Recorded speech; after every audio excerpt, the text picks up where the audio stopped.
Arratsaldeon, Lehendakari, Ministro de Exteriores, Unión Europea y Cooperación del Gobierno de España, Deputy Secretary General of the United Nations, Secretaria de Estado para la Agenda 2030, BBKko presidentea, eskerrik asko gurekin izateagatik. Ongi etorri Nazio Batuen Local2030 Koalizioaren Idazkaritzaren egoitzaren irekitze honetara. Gaurkoa oso egun garrantzitsua da Bilborentzat, Euskadirentzat eta Espainiarentzat. Egoitza honen bidez, munduko beste hiri, eskualde eta herrialde batzuk garapen iraunkorreko helburuak betetzera animatuko dituen motor bihurtu nahi duelako. Seguramente para muchos de quienes están aquí será la primera vez en Euskadi. Lo cierto es que si ustedes hubieran venido hace 30 años, no podrían imaginarse que esta ciudad acabaría convirtiéndose en lo que es. Hace solo 30 años, esta era una ciudad ruda, áspera, gris y con escasas esperanzas para los jóvenes. Hoy, sin embargo, es un lugar multicolor en el que conviven el conocimiento universitario, la cultura, la movilidad sostenible y la diversidad lingüística y social. Y esta transformación es una obra colectiva, es fruto del trabajo entrelazado desde diversos ámbitos basado en la colaboración público-privada, en el que han intervenido el Gobierno de España, el Gobierno vasco, el Ayuntamiento de Bilbao. Todos ellos y otros han ayudado a traer hasta aquí el Bilbao de hoy, la Euskadi de hoy y la España presente que nos prepara a todos para un futuro mejor. Hala ere, aurrerago egin nahi dugu, beste aurrera pausu bat eman. 2030ko helburuak bete nahi ditugulako. Auzolanari ekinez, denok batera. Lehenik eta behin, hitza emango diogu Juan Maria Aburto alkateari. Alkate jauna, zurea da hitza.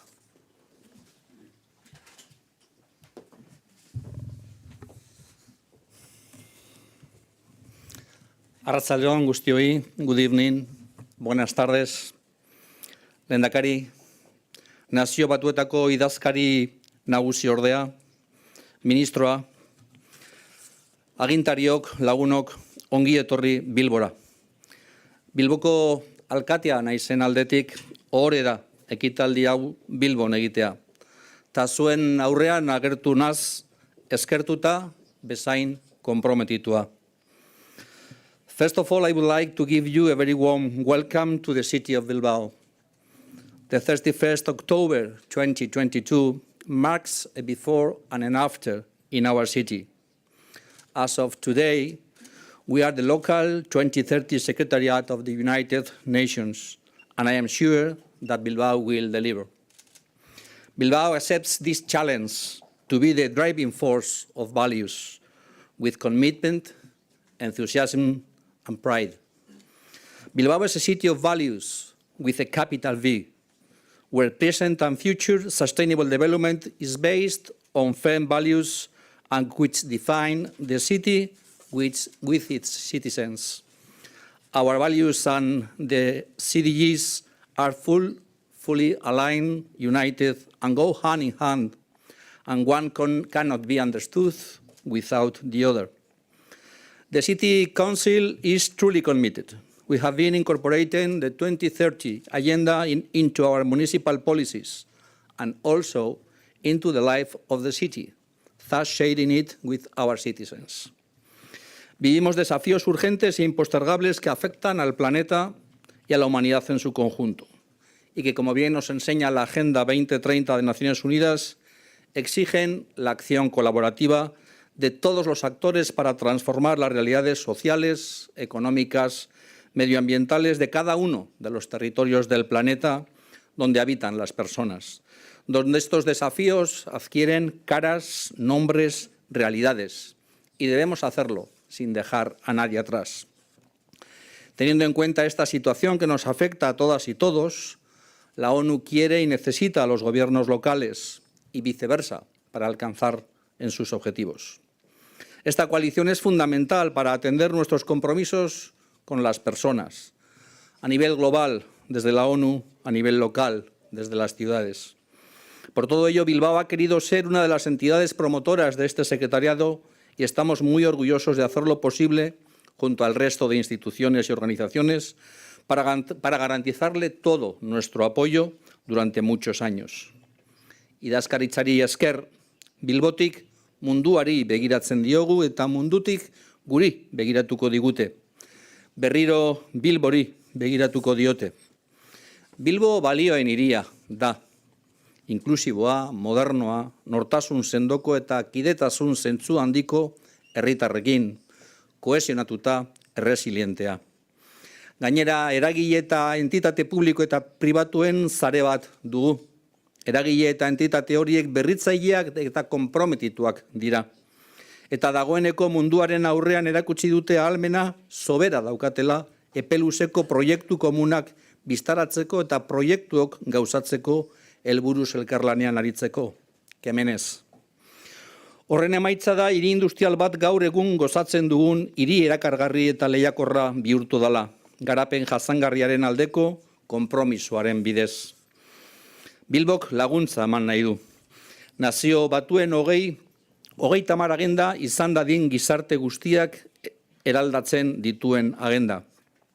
Desde Bilbao queremos contribuir a que la Agenda 2030 de las Naciones Unidas sea la agenda que transforma todas las sociedades e indudablemente nuestra sociedad y nuestro territorio también. Conscientes de nuestra responsabilidad y el compromiso por las personas y el planeta, Bilbao está inmersa en un proceso de transformación profunda para hacer de la Agenda 2030 y los Objetivos de Desarrollo Sostenible el centro de nuestra acción, tanto del Ayuntamiento como del conjunto de la ciudad. La localización de la Agenda 2030 nos exige un esfuerzo ambicioso y valiente de transformación, con una visión de 360 grados de lo que es nuestra ciudad, entendiendo que la Agenda 2030 solo se puede lograr a través de una transformación que sea sistémica, dinámica, participativa, multiagente y colaborativa. La Agenda 2030 y los ODS serán reales si dan respuesta a las necesidades reales de las personas, especialmente de aquellas que son más vulnerables. Por lo que es imprescindible que la ciudadanía de Bilbao sea consciente, activa y protagonista en esta Agenda 2030. Este proceso de transformación de Bilbao por el desarrollo sostenible tiene necesariamente que ser parte del esfuerzo global de localización de la Agenda 2030. Dispuestos a compartir nuestro proceso con otras ciudades y territorios, aprendiendo a construir conjuntamente modelos de convivencia y desarrollo sostenible. En Bilbao nos sentimos orgullosos de ser la sede de los esfuerzos de la comunidad global en la localización de la Agenda 2030 y ponemos a disposición de esta sede los recursos, conocimientos y experiencias de nuestra ciudad para hacer realidad el lema de no dejar a nadie atrás. Eskerrik asko, thank you so much.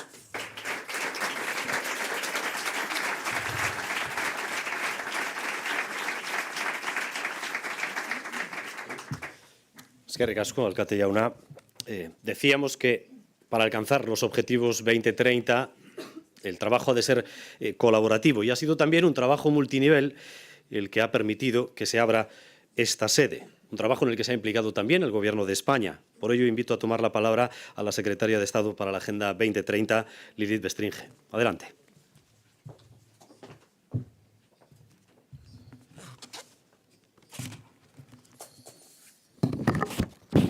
Perdón. Vale. Arratsalde on danori, good afternoon, buenas tardes a todos y a todas. Es un placer estar hoy aquí en Bilbao, además tierra de amigos y de familia. Querida Mina Mohamed, Vicesecretaria General de Naciones Unidas, muchas gracias por acompañarnos hoy.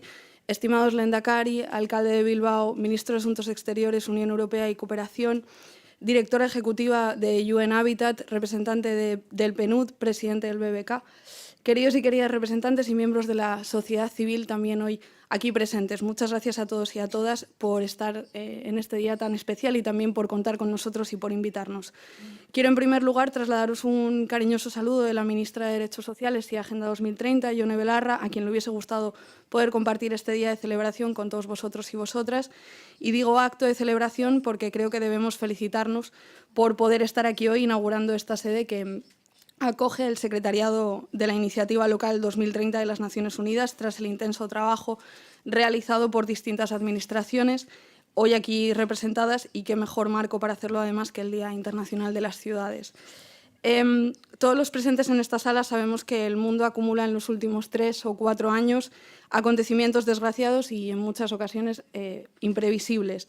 Pandemias, crisis económicas derivadas de consecuencias de la guerra de Ucrania y niveles de inflación altos o nunca vistos hasta la fecha. Es por eso que ahora nosotros consideramos que más que nunca la agenda debe ser nuestra guía más ambiciosa y nuestra hoja de ruta más ambiciosa.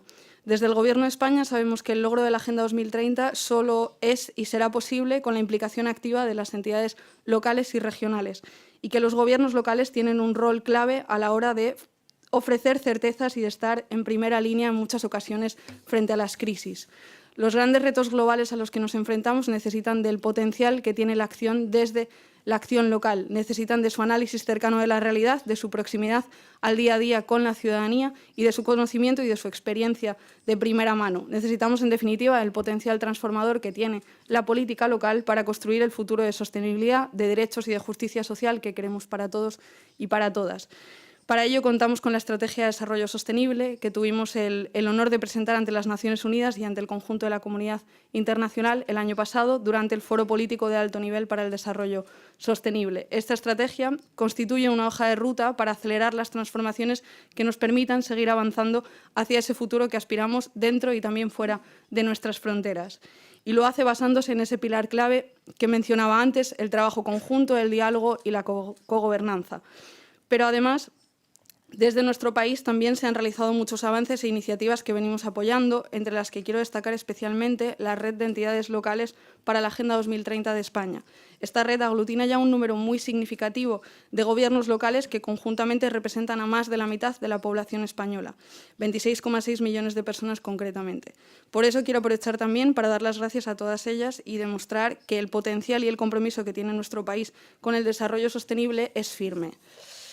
Hoy, con la inauguración de esta sede, damos un salto cualitativo y profundizamos en este compromiso con la cogobernanza y con el trabajo desde la política local. Un compromiso con la localización de la Agenda 2030 que va a tener como resultado el impulso de una nueva línea de financiación específica para proyectos en este ámbito, a nivel internacional como parte del Fondo Conjunto para los Objetivos de Desarrollo Sostenible de las Naciones Unidas. Y un compromiso compartido también desde el Gobierno de España y desde el Ministerio de Derechos Sociales y Agenda 2030, sin lugar a duda. Nos hemos implicado activamente en este proyecto y estamos convencidas de que el trabajo que desarrollará este secretariado va a ser fundamental para amplificar el impacto de los objetivos perseguidos por la Iniciativa Local 2030 de las Naciones Unidas y acelerar así también la consecución de los objetivos de desarrollo sostenible a nivel local y en todo el mundo. Termino ya también haciendo referencia a algo que mencionaba el alcalde. Nuestra principal ambición tiene que ser efectivamente que la Agenda 2030 no sea una agenda despegada de la realidad y lejana de la vida cotidiana de las personas. Son políticas concretas y es una agenda muy concreta desarrollada por el Gobierno y en cooperación y en coalición con otros gobiernos. Y termino agradeciendo de nuevo a todas y a todos vuestra implicación y colaboración para que se haya hecho posible esta iniciativa. Quedan muchos desafíos por delante. Estoy segura de que avanzando con esfuerzo, con voluntad y con trabajo colectivo llegaremos a nuestros objetivos. Sigamos recorriendo ese camino juntas, que es como se consiguen las cosas importantes. Muchas gracias, eskerrik asko.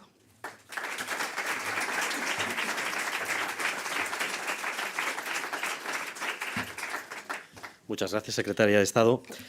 Ahora interviene también, en nombre del Gobierno de España, el Ministro de Exteriores, Unión Europea y Cooperación, José Manuel Álvarez. Ministro, adelante.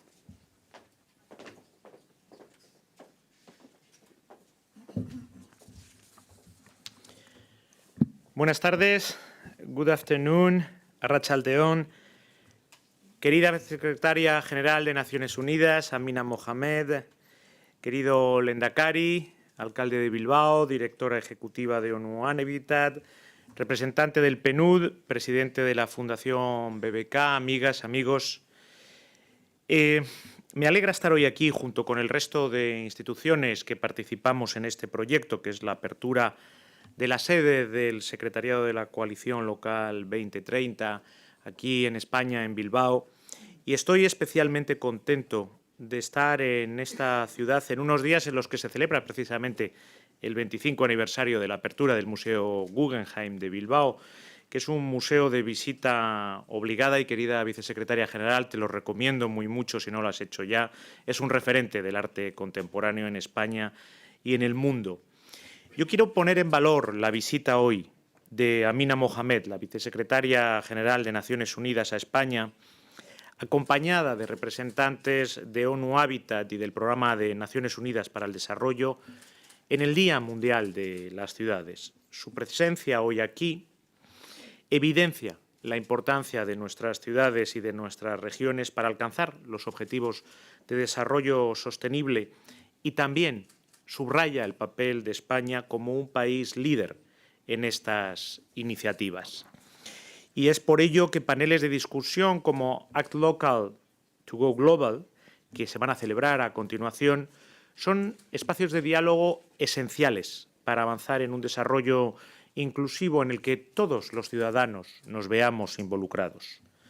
La apertura de la sede del Secretariado de la Coalición Local 2030 se produce en un contexto muy complejo en el mundo, un contexto de crisis interconectadas que ponen en peligro la consecución de los objetivos de desarrollo sostenible si no hacemos un esfuerzo extra, desde ya, empezando hoy. Primero, la pandemia del COVID-19, mucho más recientemente la agresión ilegal, injusta e injustificada de Rusia a Ucrania, están teniendo consecuencias que afectan a la vida diaria de nuestros ciudadanos y muy especialmente de los más vulnerables. Y por ello tenemos que reafirmar hoy más que nunca nuestro compromiso con las personas que están sufriendo más directamente esta crisis para asegurarnos que la recuperación se hace de acuerdo con las metas fijadas en la Agenda 2030. Y es en este contexto en el que el secretario general de las Naciones Unidas nos ha impulsado, ha hecho un llamamiento a avanzar decididamente hacia el cumplimiento de los objetivos de desarrollo sostenible. La armonía y la colaboración entre todos los niveles de las administraciones es fundamental para conseguirlo.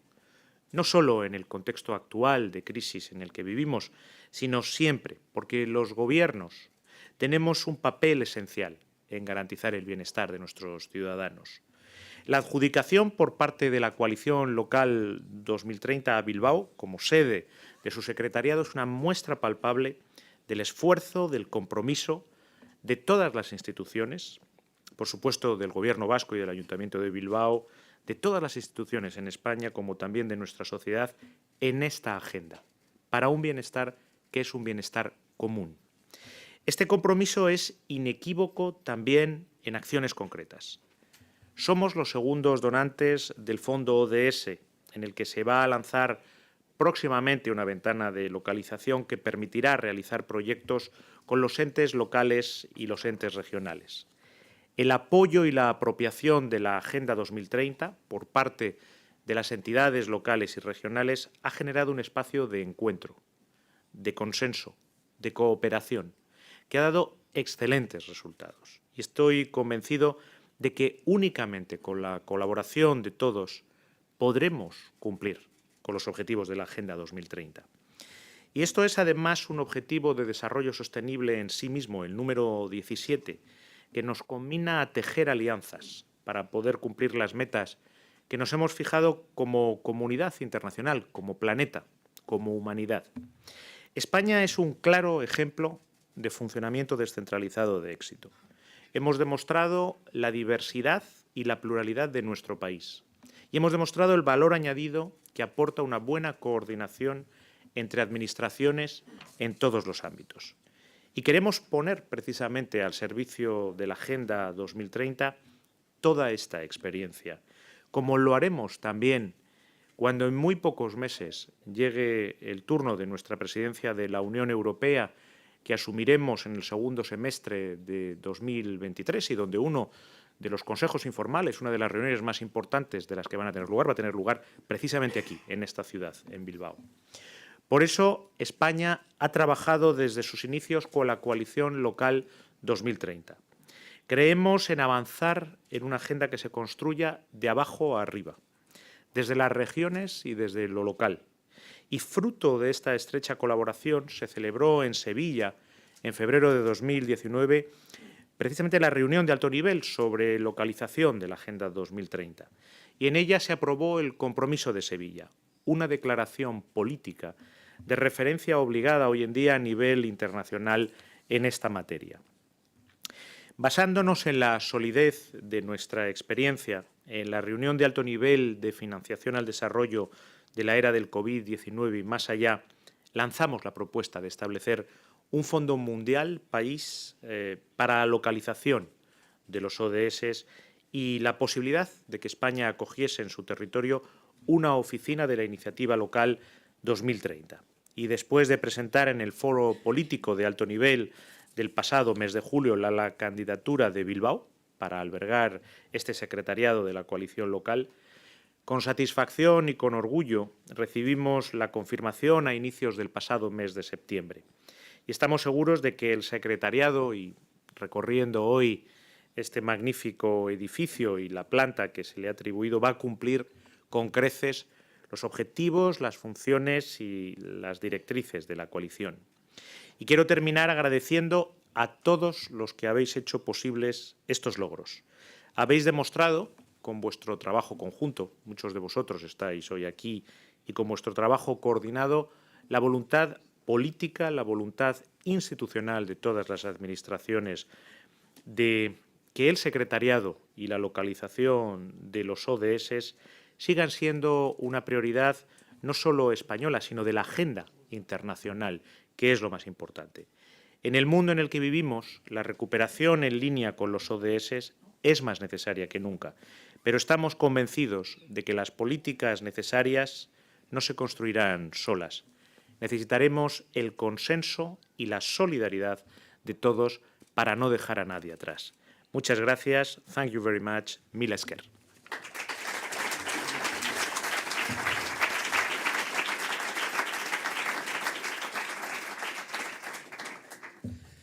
Muchas gracias, señor ministro. Jarraituko dugu, orain Iñigo Urkullu Renteria lehendakariarekin. Aurrera, lehendakari jauna.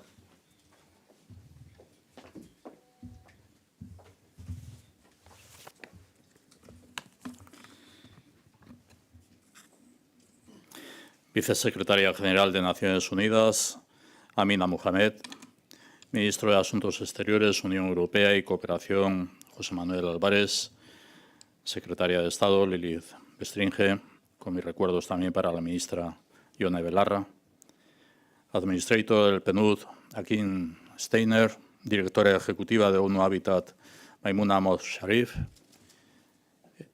representante del PNUD, Bilboko Alkate jauna, Eusko Legebiltzarburu Andrea, BBKaren presidente jauna, herri agintari eta herri ordezkariok, jaun Andreok, arratsalde on eta ongi etorri. Good afternoon and be welcome to Euskadi Basque Country. Euskadin, Euskal erakundeen eta gizarte eragileen artean, 2030 agendaren gobernantza partekatua bideratzeko foro bat dugu. Foro horretan parte hartzen dute Eusko Jaurlaritzako sailburu guztiek, 3 foru aldundiek, eudelek eta hiriburuetako udalek, unibertsitateetako errektoreek, 3. sektoreko erakundeen ordezkariek, bai eta lankidetza publiko-pribatuaren eta hainbat klasterren ordezkariek ere. Joan den urriaren 25 izan genuen hemen Bilbon foroaren osoko bilkuraren azken bilera. Bilkura horretan, lokal 2030 koalizioaren idazkaritzaren egoitza, Euskadin irekitzeak duen esanaiari eta garrantziari buruzko adierazpen bat onartu eta aurkeztu genuen. Adierazpen horren edukiak Euskal erakunde eta eragile sozialek lokal 2030 egoitzari egiten diogun ongietorria adierazten du. Krisi, ziurgabetasun eta eraldaketa sistemikoen garaian gaude. Gizateria eta gizateriaren erronken inguruan adostasunak lortzeko eta mantentzeko zailtasunak areagotzen ari dira. Egoera horren aurrean, 2030 agenda premia eta aukera bat da. Agenda, proiekzio globala eta tokiko aplikazioa duen tresna da. Gizagarapen, iraunkorra eta inklusiboa sustatzeko baliagarria da. Duela 3 urte, 2019 urtean, Nazio Batuek ekintzaren hamarkadarako deia luzatu zuen. Dei hori egiaztapen bikoitz batetik sortu zen. estatuetako gobernuen 2030 agendaren garapena ez da nahikoa izaten ari, eta garapen jasangarrirako helburuei buruzko eskumen gehienak estatupeko gobernuetan daude. La localización de los objetivos de desarrollo sostenible cobra una importancia creciente para Naciones Unidas y la sede de Local 2030 en Euskadi encuentra todo su sentido de presente y de futuro. Los gobiernos subestatales deben tener un papel relevante en la gobernanza de la Agenda 2030, porque su compromiso es estratégico para mejorar el balance de los objetivos de desarrollo sostenible. Lucha frente a la pobreza, igualdad de género, educación, cambio climático, cuidado del planeta, crecimiento económico inclusivo, ciudades y comunidades sostenibles, justicia o paz son desafíos globales y locales que debemos abordar de forma conjunta. Desafíos que los efectos de la pandemia y de la invasión de Ucrania hacen más apremiantes. Las instituciones vascas y entidades representadas en el Foro Multiagente de Transición Social y Agenda 2030 damos la bienvenida al Secretariado de la Coalición Local2030 y agradecemos esta decisión de Naciones Unidas. Esta sede de Local 2030 representa un reconocimiento a la trayectoria desarrollada en Euskadi en materia de Agenda 2030 y fundamentalmente constituye un compromiso de futuro. El mejor modo de expresar nuestra bienvenida es reafirmar nuestro compromiso con los 17 Objetivos de Desarrollo Sostenible. Nos comprometemos con su localización y con una gobernanza multinivel y multiactor. Nos comprometemos y abogamos por la metodología de lo concreto.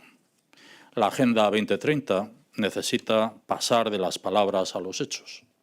Damos la bienvenida a Local 2030, reafirmando nuestro compromiso de alineamiento con los Objetivos de Desarrollo Sostenible y de impulso de proyectos tractores, reafirmando nuestro compromiso con el seguimiento y evaluación con indicadores compartidos y comparables, también con la elaboración de presupuestos con perspectiva ODS, compromiso de divulgación de la necesidad y de la oportunidad de los valores que la Agenda 2030 representa.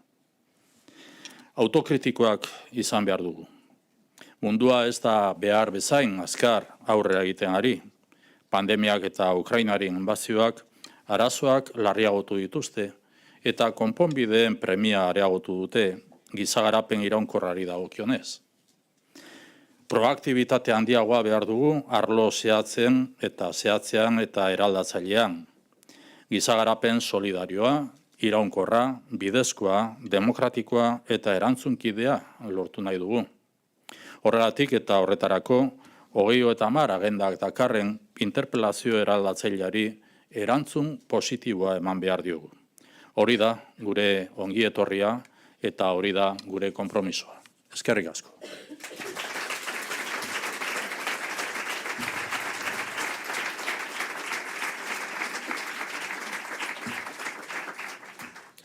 Eskerrik asko, Lehendakari. And now, let me introduce you to Mrs. Amina Mohammed, Deputy Secretary General of the United Nations. After speaking, she has to leave. So, Mrs. Mohammed, please welcome to the stage.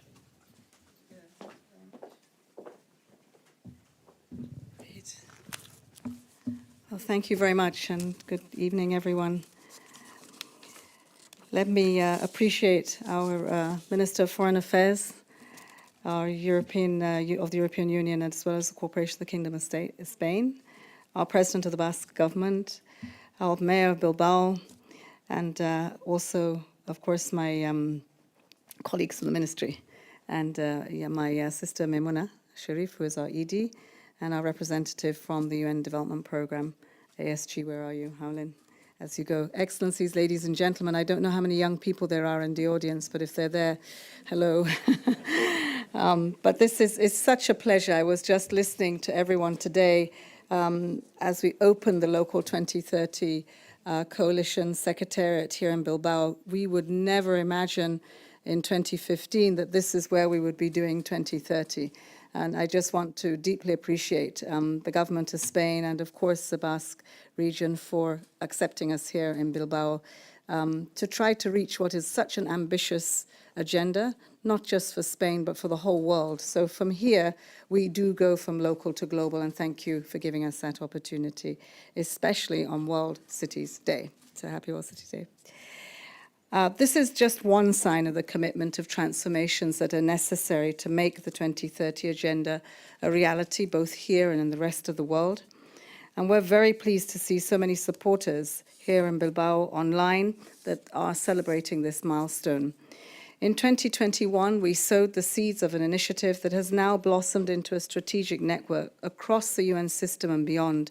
So while we speak to UN Habitat and we speak to UNDP, there are more than 42 agencies, funds and programs across the UN system and the world that are joining us.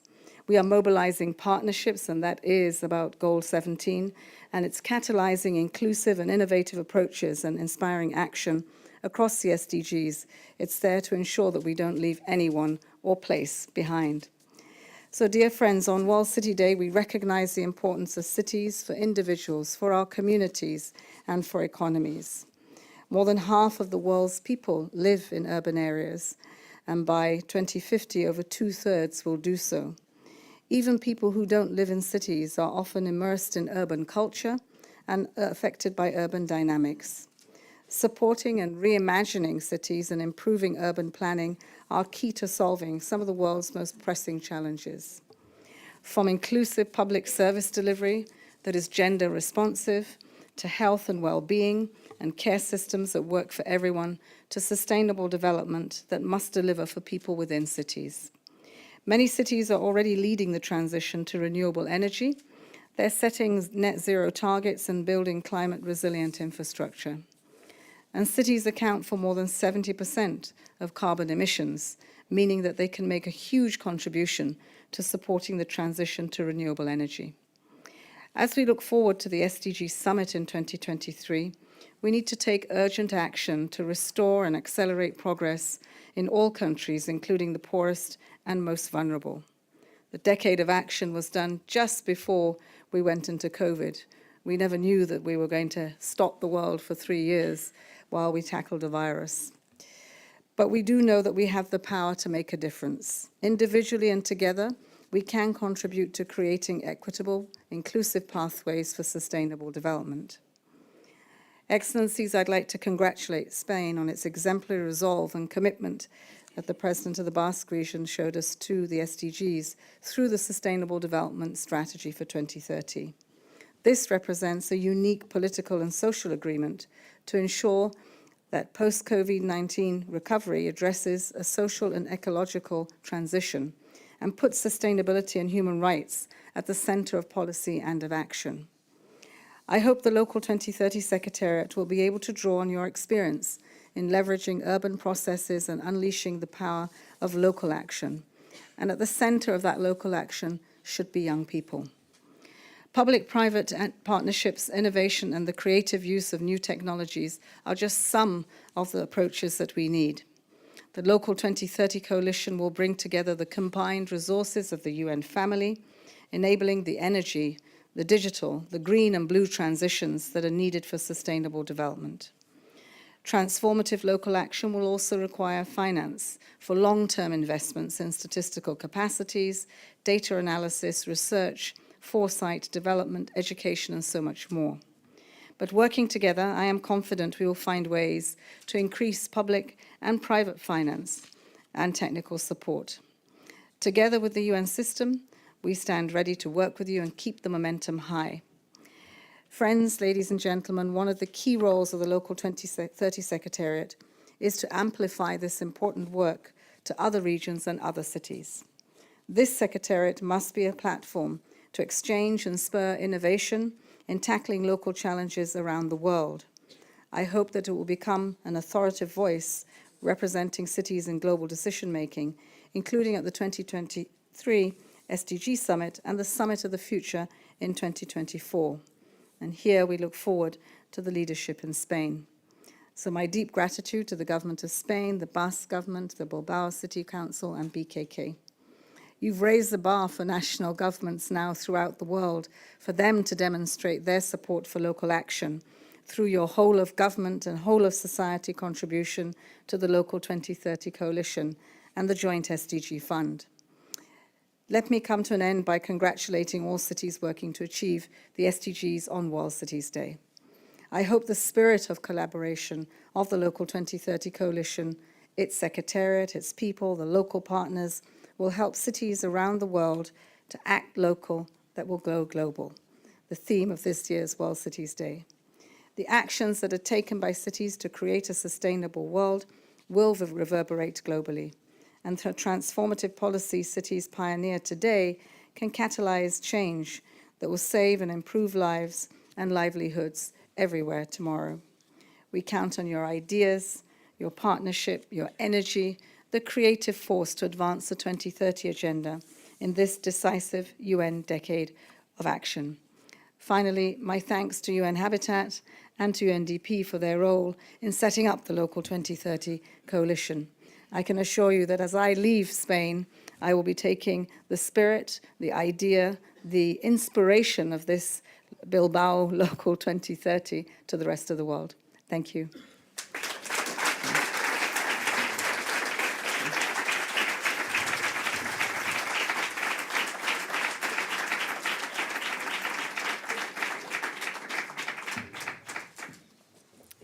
Thank you, Mrs. Mohammed.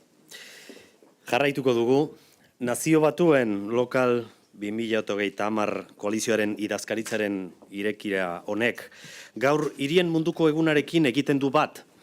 Horregatik, azpimarratu nahiko genuke, udalek eta toki erakundeek garatzen dituzten politika eta ekimen horietatik, gainerakok asko ikas dezakegula garapen iraunkorreko helburuak lortzeko bide hori azkartzen.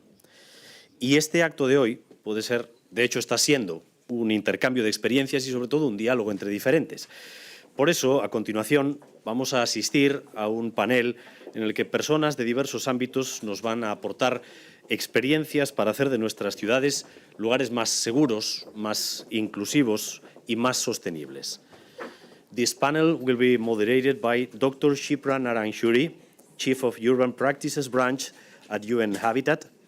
And speaking on this panel are Mrs. Clara Arpa, CEO of ARPA, member of the United Nations Global Compact Board and President of the UN Global Compact Spain, Mrs. Eider Unciaga, Director of BBK Cuna, Mrs. Filomena Ruggiero, Vice President of the Sustainable Development Council, and Raka Elin Arnadotir, Director of the OECD Development Center. Thank you all. Thank you all, and please proceed. Thank you very much. Does this work? Everything's okay? Great, thank you very much. And it's a real pleasure, real honor to be here after those inspiring words in the opening segment, the keynote. Alcalde, thank you. Linda Curry, who was here, the minister, and of course the DSG, the executive director, and our colleagues from UNDP, ESG, Haoliang. Colleagues, it's an absolute honor to be doing this today and to be having this conversation. The DSG just talked about the Decade of Action in 2020, which was launched to accelerate progress towards the Sustainable Development Goals. We were not on track at that time, and we are not on track today, obviously, after 3 years of the pandemic and amplifying global crises all over the world. In 2021, the Secretary General launched his report called Our Common Agenda.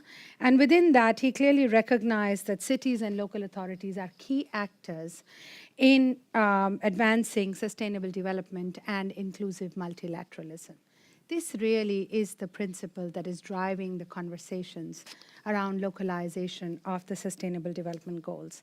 We've heard a lot about Spain today, and we know that the Spanish example, the Spanish experience, and the commitment of Spain is truly inspiring in terms of not just embracing the Sustainable Development Goals, but putting in place structures, institutional structures, mechanisms, coordinating strategies that are cut across different sectors, a commitment to multi-sectoral approaches to reaching the SDGs, and multi-level governance. And that is to us really the example, as many have said, that sets the bar for the rest of the world. Of course, we are here in the Basque Country and the city of Bilbao. The city is an example of what can be done to turn around economies, societies, public spaces, housing, urban environments. And the Basque Country has incorporated the SDGs into transversal strategies across different sectors. So really, we're looking at a range of measures and a range of actions. And this is what we mean by SDG localization, that you have policies, you have actions that transform the SDGs into reality at the local level, keeping in mind global principles, but very much responding to local realities, to local needs. That is really the drive towards SDG localization that we're talking about. We will now have a discussion with a range of stakeholders that are driving the conversation in different ways. We will have, as have already been introduced, this is a powerhouse panel of 4 women, and it gives me great pleasure to moderate this conversation on behalf of UN Habitat. Clara, we'll start with you, maybe. Okay. The finance question is always the most difficult one, so let's start from there. Instead of it coming from at the end, let's start with the discussion around finance. You lead a whole, you're CEO of a large group of companies. You're also part of the Global Compact Board. You're chair of the Global Compact here in Spain. And I'm sure you've done a lot of thinking on how the private sector can bring innovation and drive to the achievement of the global goals. Tell us a little bit about your thoughts on this. Well, thank you. Thank you so much for inviting me this afternoon here. And Bilbao, congratulations in order to get the hostage of the Secretariat. Well, this is a difficult question, but at the other side, I think that we have to do things difficult into easy manners. Okay, I think the local and regional governments are those that are closer to the citizen. Even mostly the companies around the world are SMEs, small and medium companies. So these 2 governments are really the closer to this private sector. So we have to push the change. When I mean change, that we have to change everything. Because during the last 70 years, we have been developing in an incredible way. Before these 70 years in the human history, there is no huge change that in the last 70 days. But we have collateral hazards, okay, that we didn't complete it before. So we have to change first how we manage, how we produce, and how we consume. First, like individuals, and then like companies, okay? So if we can make this in another mindset aspect, we will be great. So we have to finance this change. So we have to, in my pure opinion, we have to do 2 things. First, innovation. Innovation. We have to change so many things, and we need innovation, and we need digitalization, and we need to retraining all that people that in that moment we are used to do things and standard manners. But all those people, if we don't want to be behind, we have to finance, training, education, and we have to think all this change, just thinking in sustainable development. That's one important thing, how we can finance disruptive innovation, and the second one, how we can finance the training and the education that we have to get in that moment, not only in the social aspect, also in the STEM careers. And we have to wake up the vocation in women and girls in order to get at least that the half of the talent of the world could be accomplish the other 50%.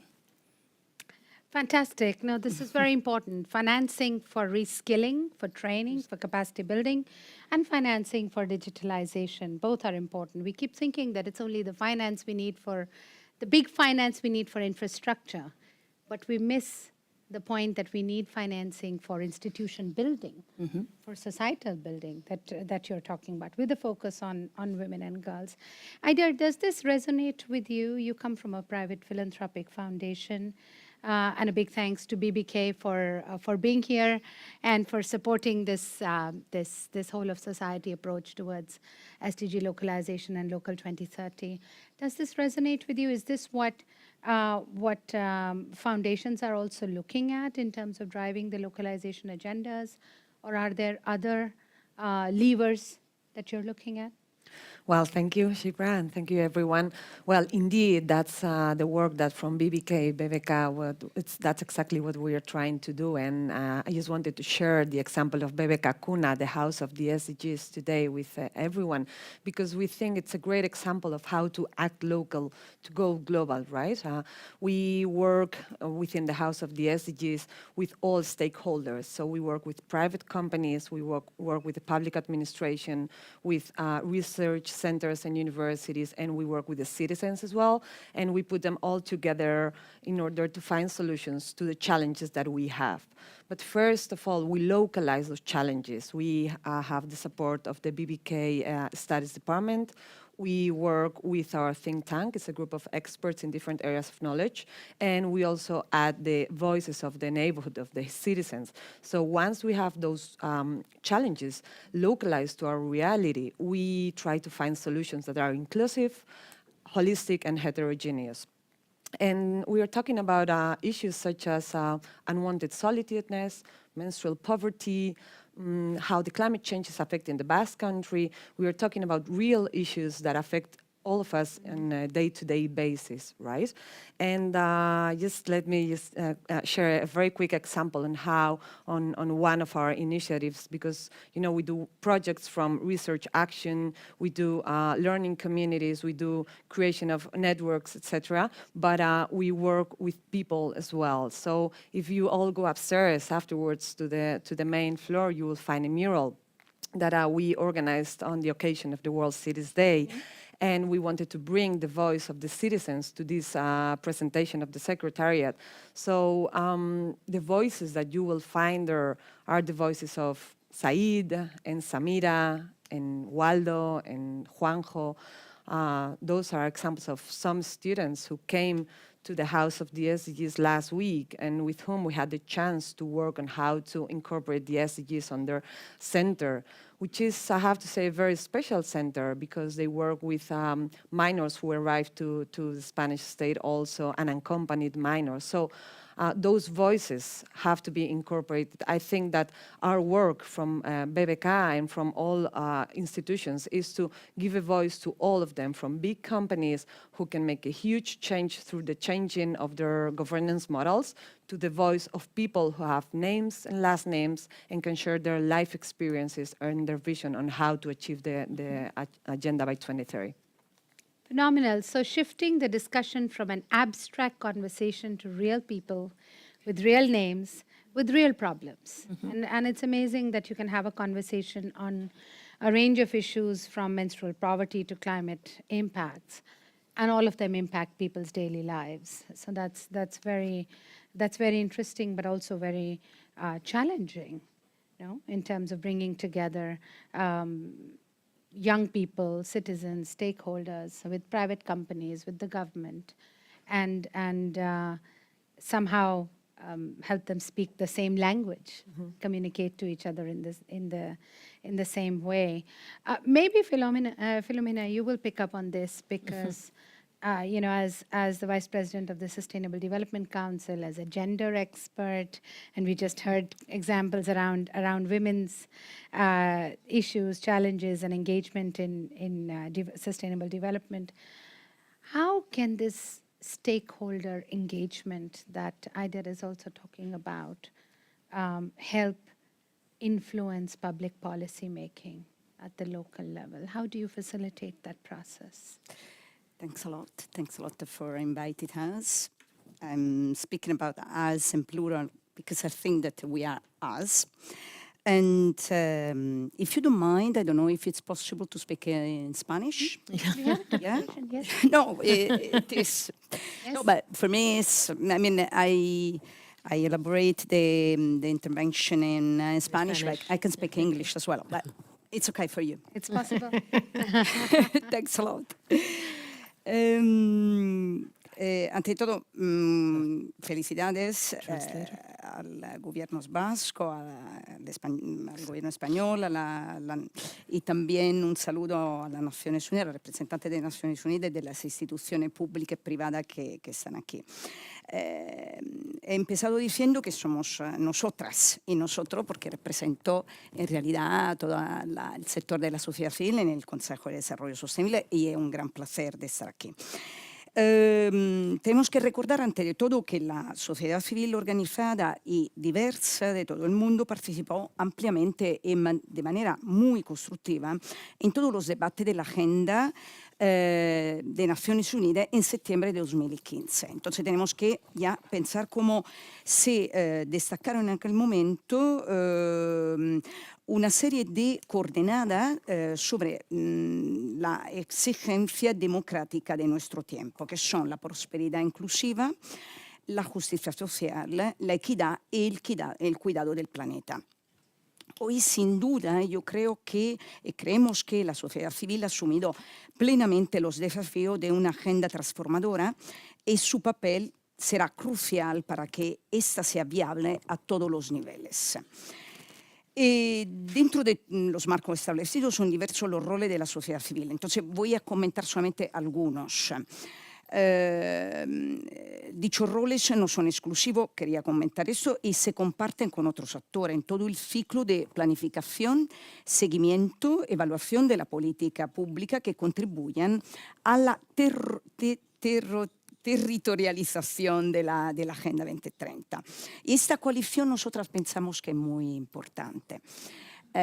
Yo, digamos, como Filomena Ruggero, sí que pongo en práctica un poco eso también en nuestro trabajo diario, porque sí que establecemos estas relaciones directas y siempre participativas a distintos niveles y multiactor. Y en el ámbito del Consejo de Desarrollo Sostenible con todas las compañeras y los compañeros. La segunda cosa que quería comentar era la importancia de la participación de la sociedad civil diversa y cómo en este momento de crisis es tan importante poder superar las múltiples formas solapadas de opresión y exclusión social en términos de clase, raza, género y identidad sexual. Eso solo puede hacerse adoptando una perspectiva interseccional que yo creo que tenemos muy clara y contando con la participación activa de todos y todas y particularmente de las mujeres. Claramente lo podemos decir aquí, siendo como la representante más evidente y que a menudo acumulamos más de una de estas formas de opresión. Por eso que es tan importante nuestra presencia y de exclusión y que no somos precisamente una minoría. Por esta razón que es tan importante también nuestra presencia y nuestra coordinación y trabajo en conjunto con la otra parte de la sociedad que son los hombres y no solamente, digamos, en una sociedad que no es solamente con una representación binaria. El segundo nivel de participación, y termino, es la centralidad de la localización de la agenda, como hemos dicho un poco todas, de la Agenda 2030 y cómo es tan importante poner en el centro esa localización y hacer que la vida y la vida digna sea en el centro en todo momento. Muchas gracias. Absolutely. Life and decent life, dignity, that's very much part of underpinning, I wouldn't say part of, the Agenda 2030 and the Sustainable Development Goals. Let me turn, last but not least, to you, Ragneder. You are the director of the OECD Development Center. Let's zoom out a little bit and look at the role of an international actor, a multilateral organization such as the OECD. You've heard from the private sector, you've heard from philanthropies, you've heard from civil society, we've heard from local governments throughout the day. What support can OECD provide, or is OECD providing, to ensure that cities and local actors and local communities are empowered and equipped to localize the SDGs? What should we be focusing on? Well, there are several issues, and I think the combination or the composition of the panel shows, and the actors that have been speaking here today shows the volume of the task. This is something that nobody can do alone. So we have to make sure that we pool our resources and cooperate. And first, I would like to thank for the honor of being in such a distinguished group, and especially with you, Sibra. I hope I pronounced your name right.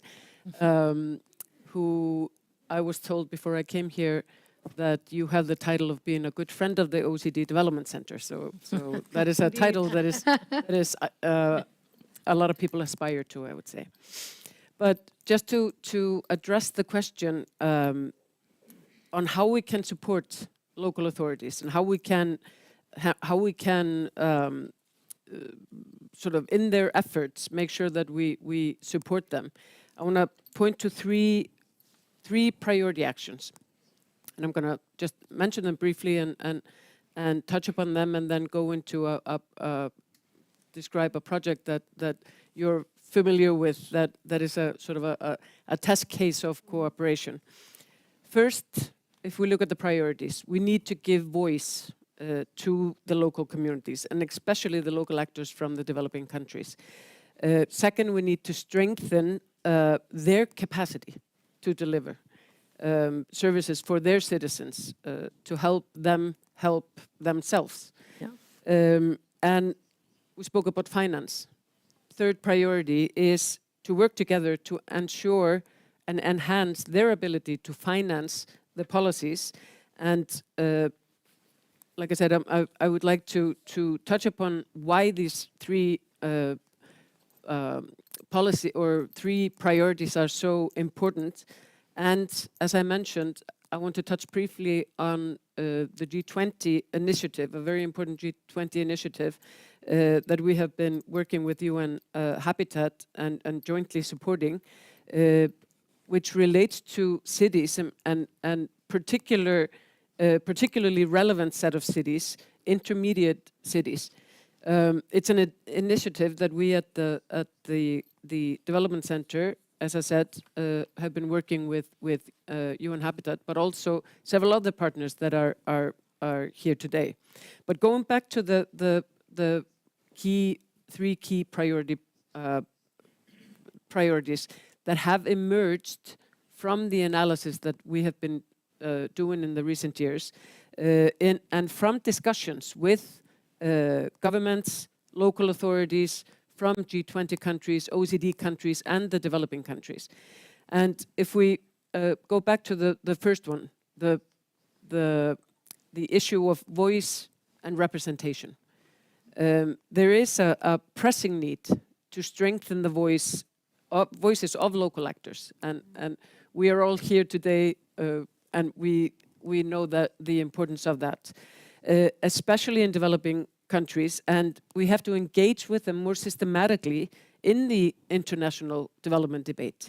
And this is of course true in general, but it's particularly the case for the cities that I mentioned, the intermediate cities, which are medium-sized cities, sort of agglomerations in many respects like Bilbao, and they play a critical role in the development process of every country by connecting the rural and the metropolitan areas. the DSG talked about the importance of cities leading and driving the development, for example, in the energy transition. And these cities are an integral part of that development.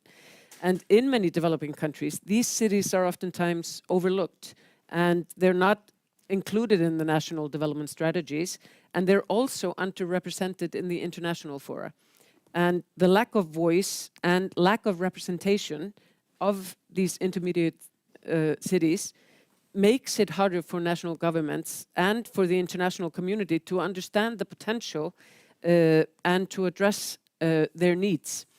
And the second priority, the enhancing the local capacity, or reinforcing it rather, more needs to be done to strengthen the capacity at the city level to plan and manage development process. And better capacity is necessary for more effective policies, including the management of natural resources and the response to climate change. And I can give an example. We have been working with the mayor of the city of Quilimane in Mozambique, who's working to develop a mobility plan to address climate change and make his city more livable. But the biggest challenge that he is facing today is the lack of human resources in his town hall, in his city hall, to move this project forward. So we need to enhance the local capacity. And the third priority, and going back to the finance, we must engage with these cities to enhance their access to resources in order to be able to finance the development and the policies. And the intermediary cities, they are in fact disproportionately affected by limited private investment. Again, they have a smaller fiscal base, and they depend on transfers a lot of times from the central government. And this goes back to the lack of voice and lack of capacity. So it's a vicious circle. And also because, as the mayor, in the example that I said before, there's also a lack of capacity of people who are who can prepare bankable projects and know the tricks of the trade in the financing world. So what is the OECD doing? What can we do to further this along? And as I mentioned, ever since 2018, the OECD Development Center and UN Habitat formed sort of a strategic alliance to investigate the roles of these intermediate cities in particular for development. And this alliance, I must say, was an important factor to sort of raise awareness, for example, among the G20 and get this on the radar and the attention of or sort of the attention of SDG localization, get the attention of the G20 to realize that. And in 2021, the G20 leaders recognized that intermediate cities have a great potential for sustainable development.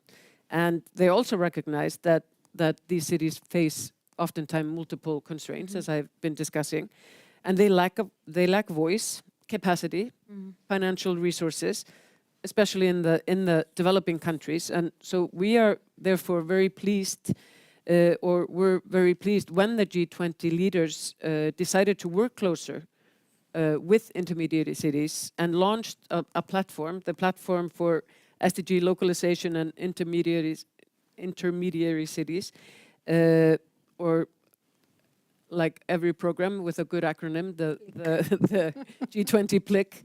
This was launched in Rome last year. And the PLIC is an inclusive place for policy dialogue, to expand knowledge and to develop partnerships, to support local, national and international actions to localize development. So we've like I said, come a full circle. And it ultimately aims to build a more prosperous future for the people who live in these cities, and of course beyond. So the platform, in my view, and for us at the Development Center, is a crucial tool localize the SDG. And in it has the same objective as the Local 2030. Found this on the web. Siri. So just to conclude, we just hope, and we see a lot of ways for this to work together and collaborate, and I look forward to seeing how we can explore that in the future to try to see see it take off in a more powerful way, even by cooperating. Thanks very much. And I think you've led us to the point where you already started touching upon how the G20 platform and OECD's other ongoing work can connect much more to the Local 2030, and there can be a synergetic relationship. Perhaps this is a question also to the others. And Clara, how can the Local 2030 Coalition support your work? And I say your work in a very broad sense, both in terms of running a private, group of companies, but also from a zoomed out view of the global compact and the private sector more broadly. How can we connect Local 2030 to amplify and support your work? Well, I think that we need at the end to promote transparency and accountability on the locals. And I think the coalition can help, of course, in terms of capability to reach the smallest locals, the smallest centers. You know, that is difficult, for example, in places like Spain, because we have this spread the territory and we have so much lack of population, and we are complete of small villages that need to have a strong support in that way. I think that is that one, and in the other is how can be the agenda applied in a small local with papers, with training, you know, as we have in the global compact, the compass, right? Something similar that is support them, because sometimes locals come to global compact advising us that they need help in order to understand and to implement the agenda. I think that Beverly, what I think that can help the coalition, how we can engage this way to do it. So big piece is advocacy, raising awareness, reaching not only intermediary cities, but the smallest ones, the remote ones, basically engaging them in a discussion around SDGs, and also making the point that SDGs are not an add-on to their daily work. They're very much the flip side of what they do every day, providing water, sanitation, electricity, building roads, building housing. These are the SDGs, right? But very often, smaller local governments do not have the capacity to absorb that, to understand that, and to act on it and connect it to the SDGs. So that's I think, a very big piece. And I think the capability question is coming back again and again, the capacity question. How can we work better with foundations? How can the Local 2030 Coalition support what you're doing already, for example, with the community you talked about, the House of Sustainable Development here? How can we help? Well, what I believe is that as foundations, and in our case, Bebeka, we are very close to the citizens. So I think that the Local 2030 Secretariat will be a great opportunity for us to learn from others and to exchange practices. All these citizens hubs all around the world, I'm sure they are already developing solutions to the challenges that could be either replicated or scaled up, and the other way around, because what we are doing here is we are developing all those answers to the challenges that we have, and we try to get solutions that can be also scaled up. So it could be a both-way relationship. And not only that, of course, the visibility that, having such a secretariat in Bilbao, in the Basque country, it will give us a big push, both outside the Basque Country, Europe, and in the world, but also inside. It gives us credibility for the work we are doing here. And it gives us another reason for our citizens and our companies and our organizations to engage. And for those who are working, it's a great, let's say, it's a great recognition for what everyone is doing in the Basque Country. But for those who are not engaged yet, I think it's a great initiative for them to start doing it. So, yeah, it's a win-win situation for everyone.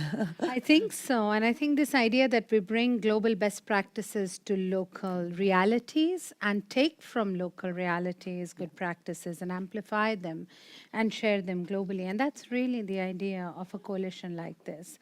Remember that the coalition also has, is accompanied by at least 15 UN actors, agencies, funds, offices, programs, regional commissions. So we're really looking at the opportunity of harnessing all these experiences and mainstreaming them through the UN system. Yes. And its presence on the ground, and international actors such as OECD, to reach many more cities, countries, and regions. Civil society actors such as yours, the Sustainable Development Council and other NGOs and civil society organizations and networks that you're involved in, Filomena. Yeah. How do we help you? How do we work with you? Yeah, I'm going to speak in Spanish.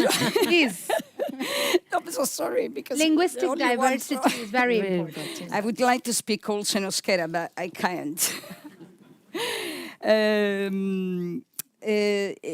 Yo creo que uno de los retos más importantes es también la comunicación. Quiero decir, de qué manera comunicamos con la ciudadanía y cómo manifestamos, expresamos, intentamos vincular lo que es el global con el local, el contrario, para que las personas, la persona de la calle, quiere decir mi vecino o vecina, la persona que tiene una tienda, o la persona que cuida mis hijos o mis hijas, o mi madre, o la persona que limpia o cuida la habitación de nuestro hotel, por ejemplo, con la cual hablé justamente hace media hora, pueda ser parte de todo este proceso. Yo creo que es fundamental hablar de una forma más simple, comunicar y sobre todo hacerle partícipe de todo este proceso, considerándoles como el centro también. Y cómo este proceso del global al territorial puede cambiar su vida. Y entonces, esto yo creo que es nuestro reto por parte de la sociedad civil, que somos un poco el vínculo con toda la ciudadanía. Y cómo nuestra análisis, nuestra propuesta, nuestra capacidad puede recoger todas estas, digamos, necesidades no satisfechas, porque hay muchas. Y cómo hacerlo y ser un poco también el vínculo con la parte más de las autoridades locales y estatales. Y hacer que todo esto se pueda reflejar en leyes, en normativas, que luego tienen un impacto en la vida de las personas. Pero sí que nosotras creemos que, y nosotras también como mujeres, porque muchas veces sí que lo vivimos en nuestra carne, porque por ejemplo, ahora en el hotel donde estaba, la persona que limpiaba era una mujer, la persona que cuida a mi madre es una mujer. Entonces yo creo que como el fulcro y la labor más importante que hacemos para la sostenibilidad de la vida, muchas veces sin quitar el rol tan importante que tienen los hombres, son las mujeres. Entonces, yo creo que sí, tenemos un reto muy importante, yo creo que todas nosotras sí estamos de acuerdo con esto, y esperemos de poder satisfacer todas estas necesidades que quizá todavía no están tan bien atendidas. Gracias por la pregunta. Thank you. And I think you bring to the top, really, a notion and an idea of caring cities that a lot of local governments, UCLG is somewhere in the room. Emilia Saiz couldn't be with us today, but her message is with us. And I think the whole idea of caring cities and building cities around a caring also a caring principle, but also the care economy. Yeah. Very big part of a very big piece in achieving the Sustainable Development Goals, and we can't ignore it. But I want to go back to perhaps a quick set of takeaways that I've heard from you so far, and you will tell me if I'm missing anything. One is that it's not localization of SDGs is not really just about projects. Projects. No, we need projects, and cities need projects, and they need physical intervention. But it's about policies, it's about regulations, it's about access to finance, it's about governance, it's about institutional structures, and it's about capacities, ultimately. So that's one big piece that we're looking at in terms of what it means to localize the SDGs. The second thing that I haven't heard much today, but I know OECD works a lot on this, and so does the Global Compact, which is the question around data and indicators. This is another piece that hopefully the Local 2030 Coalition can help drive forward, not generate new data necessarily, but bring together data that empowers local actors to take the right decisions and go on that track of policy priorities, etc. The third is financing, of course. Big part of the story is not just about, the fundamental piece is, yes, we need money to do projects, but we need to enhance access to finance for local and regional governments, which they don't have. Money doesn't often reach the lowest levels of government. It doesn't reach the communities that need it the most. And therefore, creating the structures, bankable projects, but also absorption capacity to actually access finance, capacities to write good proposals and reach, the big financing actors is very often missing. So we're really looking at the Local 2030 as a mechanism, a platform to do advocacy, communications you talked about, to do monitoring and support monitoring, more data, more engagement around that data for evidence-based policy making, and then enhancing access to finance. All of that underpinned by the stakeholder engagement that you talked about, bringing in diverse voices, bringing in diverse views, but also underpinned by multi-level governance that we talked about before, policy coherence between local, regional, and national with global is very important and often missing. It's a tall agenda for the Local 2030 Coalition, ladies and gentlemen. I think we are setting ourselves to a very big challenge. Yeah. With your support and with the engagement of a very diverse group of champions, I hope, we will be able to take this forward. But at this note, I think I'd like to close it here. And thank you all very, very much for this conversation. Thank you. Thank you. Thank you, Shikra. Gracias.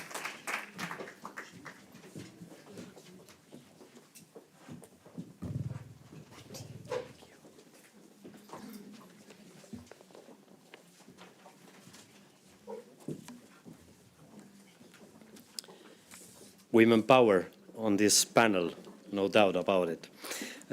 Thank you very much, Clara Arpa, Eider Inunciaga, Filomena Ruggiero, Elin Arnautotir.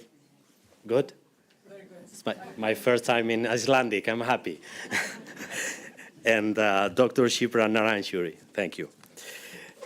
Acabamos de escuchar diversas ideas, diversos planteamientos y experiencias con las que podemos acercarnos a estos objetivos de desarrollo sostenible y hacer con ellos de nuestras ciudades, de nuestros países, lugares más amables para vivir. Bilbok, Euskadi eta Espainia osoak haien eredua mundura zabaldu nahi dute. Bereziki orain, esan dugun bezala, krisiak bata bestearen atzetik kateatzen direnean eta guztiak elkarren artean desberdinak direnean. Lehenik pandemia bat, gero gerra bat Europa betean, uste genuenan horrelakorik ez genuela berriz ikusiko, orain gainera energia eskasia eta klima aldaketa epizentroan, sabemos que hay que hacer algo y que hay que hacerlo rápido. Vamos a continuar con más aportaciones, ahora con Pilar Cancela, secretaria de Estado de Cooperación Internacional en el Ministerio de Exteriores, Unión Europea y Cooperación del Gobierno de España. Adelante, por favor.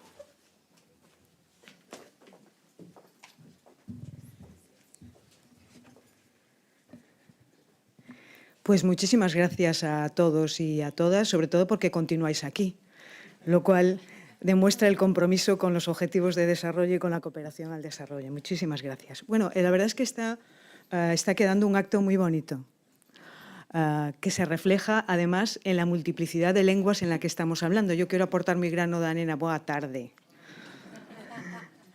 En serio, es un placer estar aquí en el País Vasco. Bueno, quisiera saludar, aunque no esté presente, la vicesecretaria general de Naciones Unidas, pero me gustaría darle las gracias por venir a España, por estar aquí para este acto, por haber priorizado en su agenda este acto, para nosotros es muy importante, y también por su apoyo.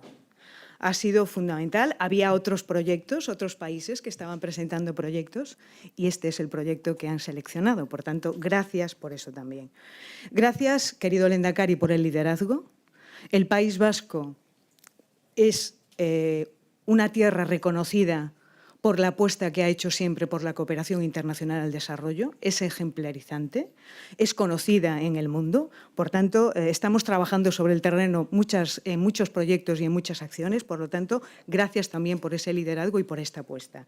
Gracias, alcalde, por esta acogida en esta fantástica ciudad tan pujante, tan viva y tan pionera. Es un placer estar aquí, aunque no tengamos tanto tiempo para poder disfrutarla, siempre es bonito estar en Bilbao. Gracias a la directora ejecutiva de ONU Habitat. Gracias por sumar, gracias por estar. Gracias al representante del PNUD, que ahora mismo no lo localizo, pero está aquí mismo. Gracias por la escucha activa y por la capacidad también de entender los proyectos para poder caminar juntos. Querida secretaria de Estado de la Agenda 2030, este es un proyecto que empezamos las dos secretarías de Estado junto con el Gobierno vasco y también con Bilbao. Y creo que lo estamos empezando, pero aún nos queda mucho trabajo, así que seguiremos sumando y seguiremos esforzándonos. Y quisiera saludar también al presidente de la Fundación BBK y a las demás autoridades que están aquí. Me han dicho que estaba también la presidenta del Parlamento Vasco. Un gusto saludarte. Y permitidme un saludo afectuoso que no puedo dejar de pasar. Un saludo muy especial a la vicelehendakari y consejera de Trabajo, que diré yo ya. Un gustazo verte también por aquí. Y sobre todo a todos vosotras y a todas vosotras. Es un honor, como decía, estar en este acto de Secretariado de la Coalición Local2030. Es fantástico el edificio por todo lo que significa y es fantástica la planta sexta. Por tanto, ha sido un acierto. Enhorabuena por este trabajo. Y la verdad es que es un orgullo participar en un proyecto tan ambicioso y tan fantástico y además palparlo en la realidad. Una cosa es el diseño y cuando lo estábamos hablando, cuando lo estábamos diseñando, pero otra cosa es verlo. Queda mucho camino por hacer, lo acabo de decir, pero creo que estamos en la senda adecuada. Y en ese camino de construcción y de diálogo nos vamos a seguir encontrando. Yo quiero poner en valor, si me lo permitís, sobre todo esta palabra, el diálogo. La capacidad de entendimiento, la capacidad de acercarnos, la capacidad de escucha activa y a través de esa escucha activa construir. Y eso es lo que hemos hecho. Presentamos un proyecto donde tuvimos que debatir, donde había posiciones distintas en determinados momentos, pero fuimos capaces de superarlo porque teníamos un objetivo común. Y el objetivo común era poner en valor un modelo determinado de lo que nosotros entendemos que es la cooperación al desarrollo y una forma de trabajar. La cooperación española, y cuando digo la cooperación española, hablo de la cooperación española en todos los niveles y en todos los ámbitos territoriales, es conocida internacionalmente por una señal de identidad en los países socios en los que estamos y es la capacidad de interlocución permanente y la capacidad de construir junto a los países socios, ponernos de acuerdo y escribir después sobre un papel lo que vamos a hacer.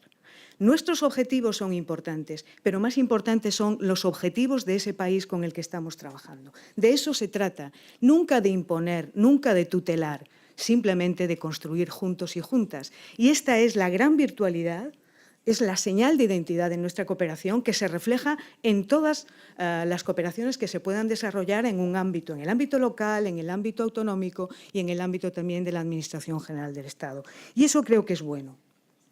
El que tengamos esa capacidad de escucha y el que tengamos la capacidad de construir. Yo creo que eso es con lo más importante y es con lo que me quedo de este proyecto. Y sobre todo que esa fortaleza que nos da el trabajar juntos, sin imponernos unos a otros, sin intentar abarcar más espacio unos que otros, porque a veces las teorías nos impiden llevar a la práctica las ideas y los proyectos, no es este el caso. Y creo que por eso debemos felicitarnos. Y eso es lo que ha permitido también que Naciones Unidas haya valorado este proyecto frente a otros proyectos que estaban presentando otros países de la Unión Europea. Porque existe consistencia y solidez en el trabajo que ampara este proyecto. Creo que verlo en vivo y en directo, el edificio, la infraestructura. La infraestructura es muy importante, pero lo importante es lo que seamos capaces de ir construyendo juntos. Y creo que sabemos lo que queremos, como dice la canción. Sabemos perfectamente lo que queremos, por eso es fácil entendernos, por eso es fácil dialogar. Por tanto, creo que yo primero me gustaría poner en valor esta capacidad de diálogo y de escucha activa para construir. Y es lo que estamos haciendo, permitidme que meta la cuña publicitaria, es solamente un minuto.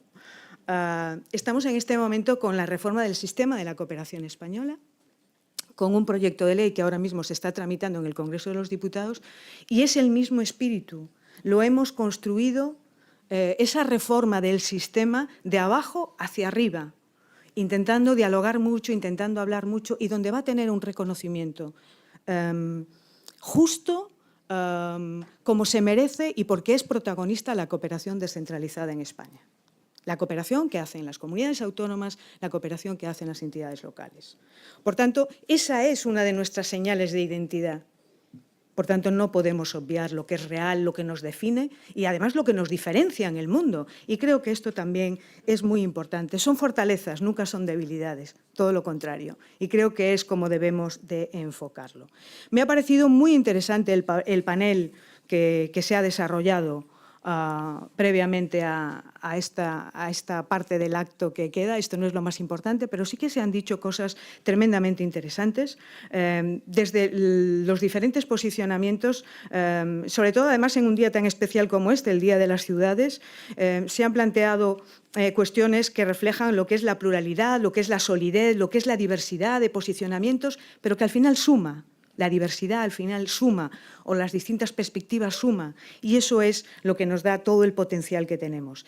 Evidentemente, presencia de la red de entidades locales de la Agenda 2030 es muy importante, el Consejo de Desarrollo Sostenible, el tercer sector, la Fundación BBK, el sector privado, la parte académica, la OCDE, que es quien nos evalúa, quien nos examina y quien nos dice nuestras potencialidades y también ayuda a detectar aquellas cosas que tenemos que mejorar, afortunadamente, y sobre todo muchas gracias a ONU Habitat por esta tremenda oportunidad, por este reconocimiento, yo diría sobre todo por un camino que se nos abre y que ahora ya lo hemos empezado y creo que lo vamos a seguir haciendo juntos. Gracias por el apoyo y muchísimas gracias por esta enorme oportunidad para nuestro país y para los distintos actores de los que formamos este proyecto.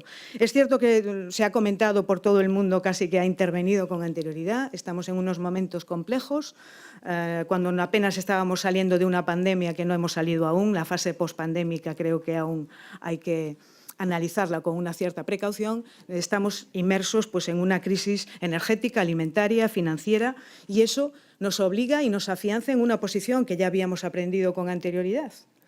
Y es que no vamos a salir solos y solas de ninguno de estos retos de carácter global si no lo hacemos sumando sinergias y si no apostamos también por el ámbito multilateral. Por tanto, primero, reforcémonos también nuestras herramientas a nivel interno, pero tengamos consciencia y seamos realistas en entender que solos no vamos a poder sacar adelante o combatir o enfrentar estos tremendos retos que tenemos por delante. Hay quien pretende debilitar el multilateralismo. El multilateralismo debe ser reforzado hoy cada vez más. Es imprescindible hacerlo y creo que en ese sentido este proyecto es un ejemplo de lo que debe ser la apuesta conjunta. Y fijaros, al final estamos hablando de una perspectiva territorial, local, de ámbito autonómico, y sumando también con un ámbito quizás, pues con un ámbito más genérico, que es el de la Administración General del Estado. Pero es que lo local es global. Y esta es la realidad. Y lo local es lo que está más cerca al ciudadano y a la ciudadana, que está más cerca. Se comentaba ahora en el diálogo del panel. Bueno, pues yo creo que estamos poniendo el foco en el lugar adecuado y los esfuerzos en el lugar adecuado. Alguien hablaba de presupuestos y de recursos. Estamos en época de presupuestos. Creo que cada uno en su ámbito correspondiente administrativo está luchando y defendiendo sus presupuestos. Hay muy pocas cosas en política que se puedan hacer sin apuesta económica. Y eso es voluntad política. Y la voluntad política se demuestra respaldando con recursos aquellas políticas que queremos desarrollar. La voluntad política se demuestra como lo estamos haciendo, sumando esfuerzos para conseguir objetivos comunes que además nos trascienden a nuestros propios ámbitos territoriales, trascienden a nuestro ámbito más cercano, trasciende porque es nuestra obligación cuando se habla de Agenda 2030 y Objetivos de Desarrollo Sostenible. No olvidemos que el primero y el más importante es combatir la pobreza. Luchamos para eso, para combatir la pobreza y la vulnerabilidad. Ese es fundamentalmente nuestro objetivo. Luego podemos hablar de igualdad, podemos hablar de la lucha por la igualdad de género, combatir las violencias, podemos hablar de las transiciones ecológicas, medioambientales, energéticas, podemos hablar de derechos humanos, de democratización, de reforzar las instituciones, podemos hablar de muchas cosas, pero primero combatamos la pobreza. Si no hay pobreza, seguramente todo será mucho más fácil. Y ya pues termino, que tampoco quiero prolongarme muchísimo más, simplemente corroborar que hemos dado un gran paso, que hemos hecho una apuesta política, que debemos reconocernos y poner en valor esta apuesta política, pero, queridos amigos y amigas, acabamos de empezar. Así que por el camino nos encontraremos cooperando. Muchísimas gracias.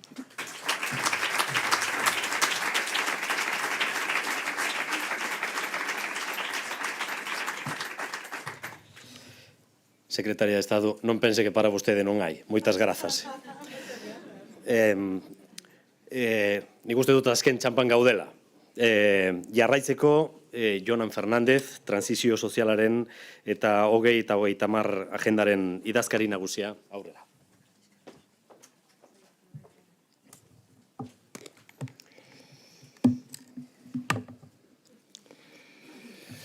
Lehendakari, Nazio Batuetako ordezkariak, alkatea, autoridadeak, herri agintariek ordezkariok, jaun Andreok, arratsaldeon.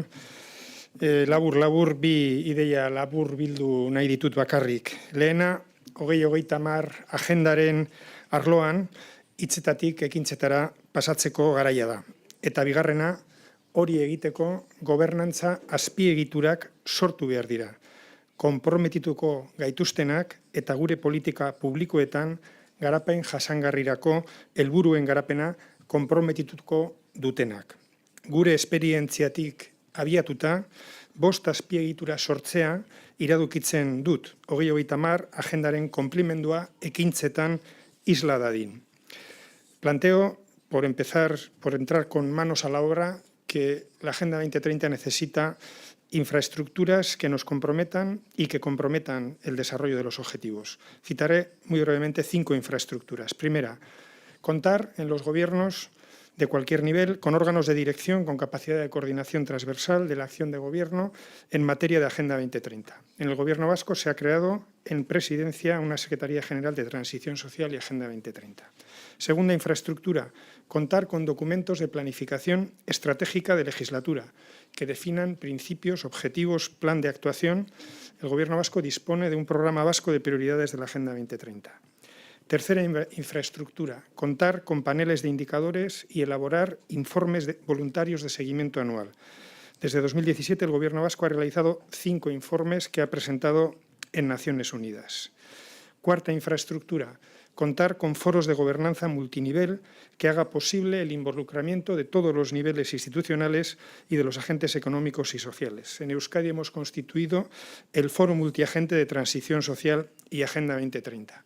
Y quinta infraestructura, contar y activar con programas de divulgación social para compartir con la sociedad el significado de los ODS y su importancia y utilidad. En la mesa redonda ha salido este tema. Creo que se le da poca importancia.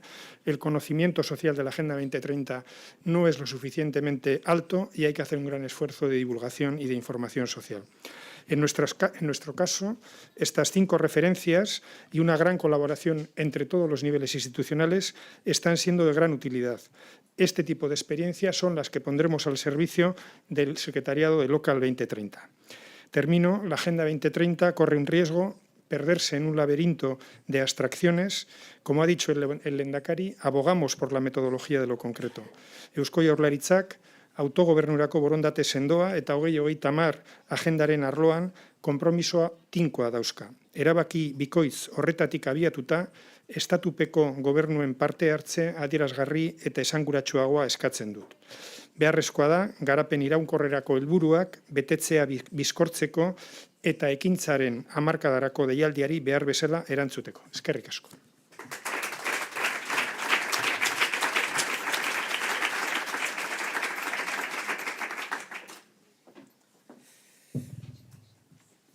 And now we also have the statements that we have received from the members of the Coalition Steering Committee, the board members of the United Nations, and the local 2030 hubs.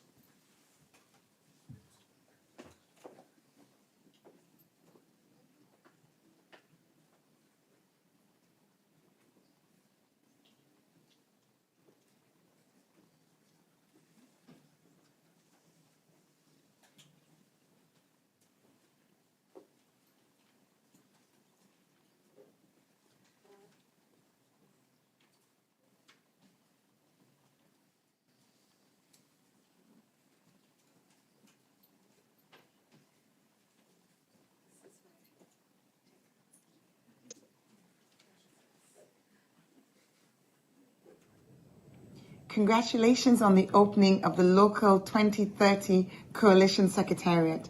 This is an amazing milestone because it really reinforces our commitment as those at the local level, the cities, the local authorities, to work together with other stakeholders in our bid to drive forward the 2030 Sustainable Development Goals. Greetings.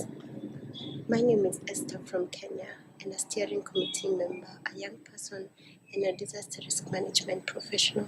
I'm deeply concerned by the climate change that is affecting our communities by deepening the existing vulnerabilities and creating new ones. At the same time, I'm happy that today we are launching our Secretariat office in Bilbao that will support and strengthen our work at the Steering Committee for Localization of the SDGs. I'm wishing you and us and everyone a great success as we start this journey. Dear colleagues, reaching the promise of the 2030 agenda is impossible without the local action, which means making our agri-food system more efficient, inclusive, resilient, and sustainable. FAO, as a member of the coalition and future co-chair in 2024-2025, will contribute through its expertise of FAO Office of SDGs, the first in the US system, the FAO Green City Initiative, and our Able Agri-Food System Program. I'm confident that the support of government Spain and the city of Bilbao as a host of secretary will contribute positively to the coalition's success. As we celebrate World Cities Day, I wish you productive work ahead with impactful outcomes. Thank you.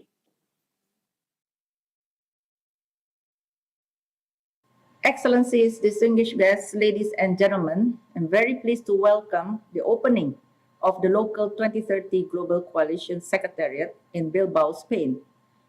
This is an important occasion to draw attention to the centrality of local actions to achieve the Sustainable Development Goals. In 2020, ESCAP, along with the Penang Platform for Sustainable Urbanization members, was the first regional commission to issue regional guidelines for voluntary local reviews, or VLRs. We are pleased that cities in Bangladesh, Indonesia, Malaysia, Nepal, and Thailand have since undertaken VLRs, and many more are working to localize the SDGs. Working with the Local 2030 Coalition, we look forward to scaling up this work to many more cities, and I wish the coalition every success. Thank you very much.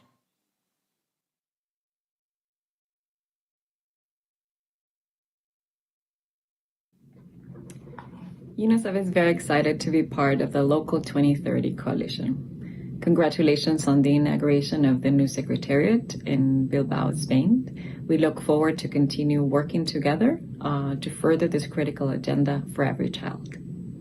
With the majority of people living in cities today, and this percentage only set to increase, sustainable urban development is an increasing priority.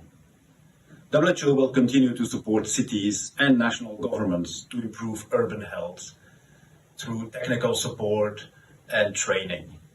We welcome additional UN coordination efforts and look forward to participate actively in the Local 2030 Coalition.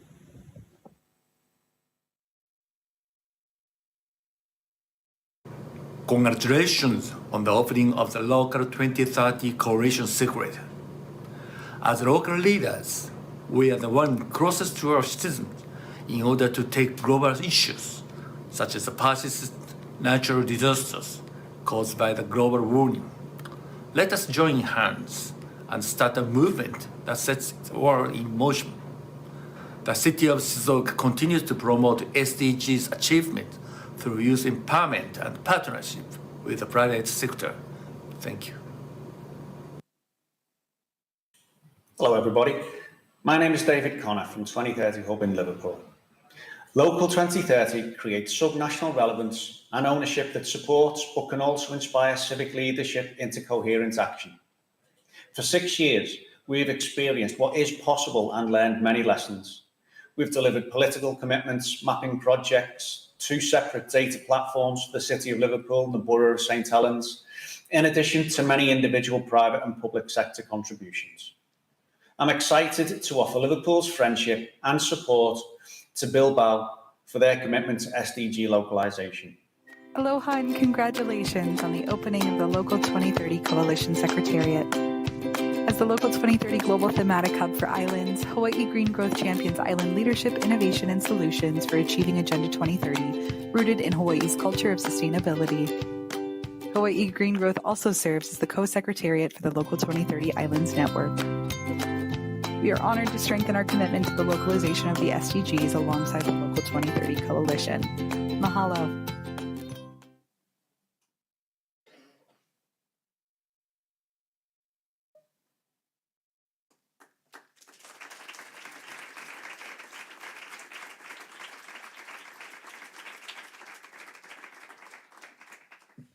A continuación, estaba previsto que interviniera Emilia Saiz, secretaria general de United Cities and Local Governments, representando al comité directivo de la Coalición Local2030, pero ha tenido una noche de Halloween adelantada. Los que habéis aterrizado alguna vez en el aeropuerto de Bilbao con viento sabéis lo que es. Su avión no ha podido aterrizar, ella está bien afortunadamente, pero no ha llegado a tiempo, así que en su lugar va a intervenir Pablo Fernández, que es su jefe de gabinete. Adelante, por favor.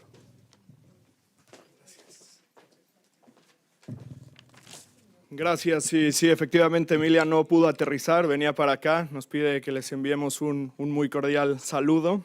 Lehendakari, Mayor of Bilbao, an active member of UCLG, Executive Director of UN Habitat, dear Maimuna Mod Sharif, Assistant Secretary General for UNDP, State Secretaries, all protocols observed. As it was said before, I'm speaking here on behalf of the UCLG Secretary General, Emilia Saiz. She would like to thank the Coalition for inviting UCLG as a member of the Steering Committee of Local 2030, representing the local and regional governments constituency through the Global Task Force of Local and Regional Governments, to the opening of this beautiful office in the city of Bilbao.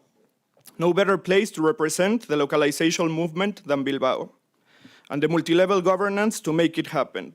As the Minister referred before, this is a true example of the Seville commitment of 2018. In these challenging times of overlapping crisis, we are here because the 2030 agenda universal and ambitious, is still a great hope. It shows that we have understood our interdependence, from the north to the global south, from the east and from the west, from big and small levels and spheres of government. SDGs remain our universal roadmap. The task is too large for any single level of government or any single stakeholder to fulfill alone.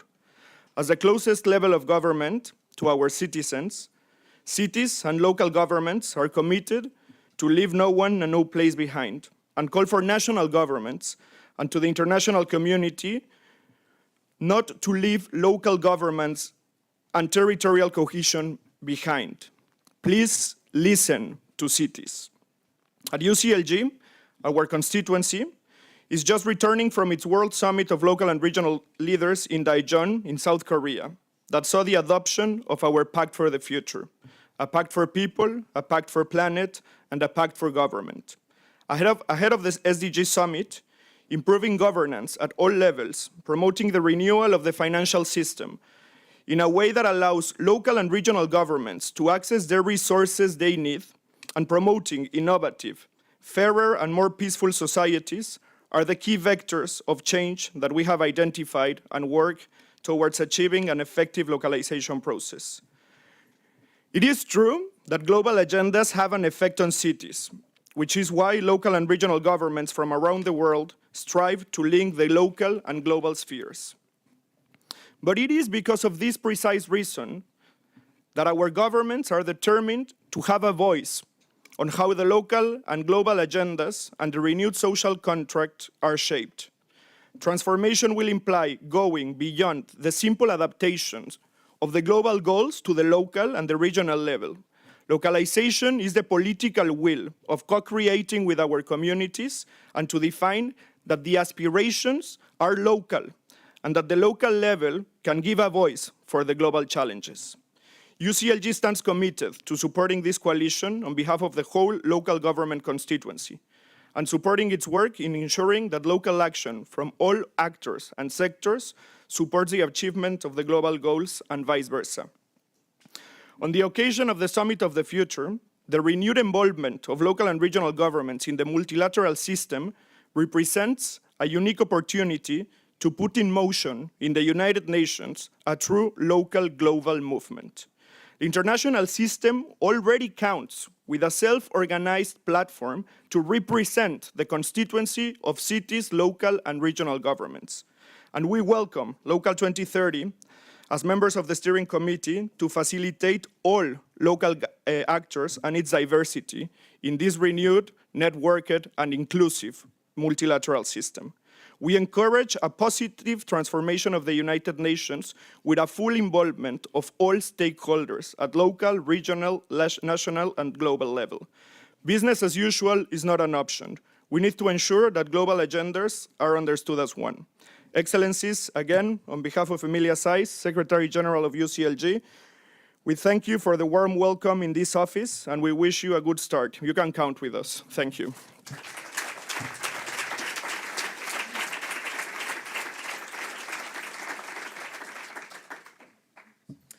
And before we finish this meeting, I would like to present Mr. Haolian Xu, Assistant Secretary General, Assistant Administrator and Director of the Bureau for Policy and Program Support of the United Nations.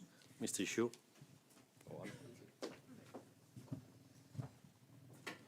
Thank you very much, everyone. I must apologize that I don't speak Spanish, and I also don't speak Euskara, so I have to speak English. And before I forget, I want to really appreciate the interpretation of the interpreters. This is, I think, one of the best interpretations I've had, really outstanding. And they not only translate the meanings, but also the feelings of the speakers. So thank you very much. Yeah.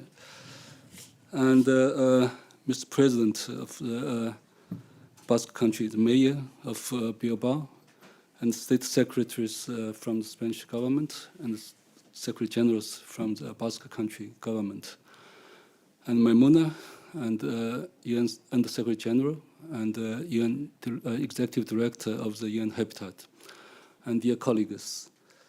And I have a prepared speech, and I'm not going to use it. And I have just made a number of points. So that's a problem, because I maybe speak longer than if I had a note, okay? So, but I just want to make a few points, really. Thank you very much. So first, I want to thank the government of Bilbao, the government of the Basque country, and the government of Spain, and also the BBK Foundation, right, for making this happen. Right? And the Bilbao is an example of the local actions for transformation, as the mayor has pointed out. Right?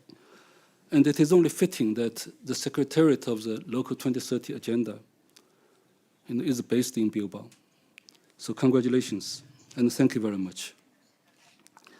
And now UNDP is here because the UNDP is a co-chair with the UN Habitat of the Local 2030 Coalition Steering Committee. I'm very pleased to be here on behalf of UNDP Administrator Akin Steiner. And we want to commit, to show our commitment to our support to the localization agenda.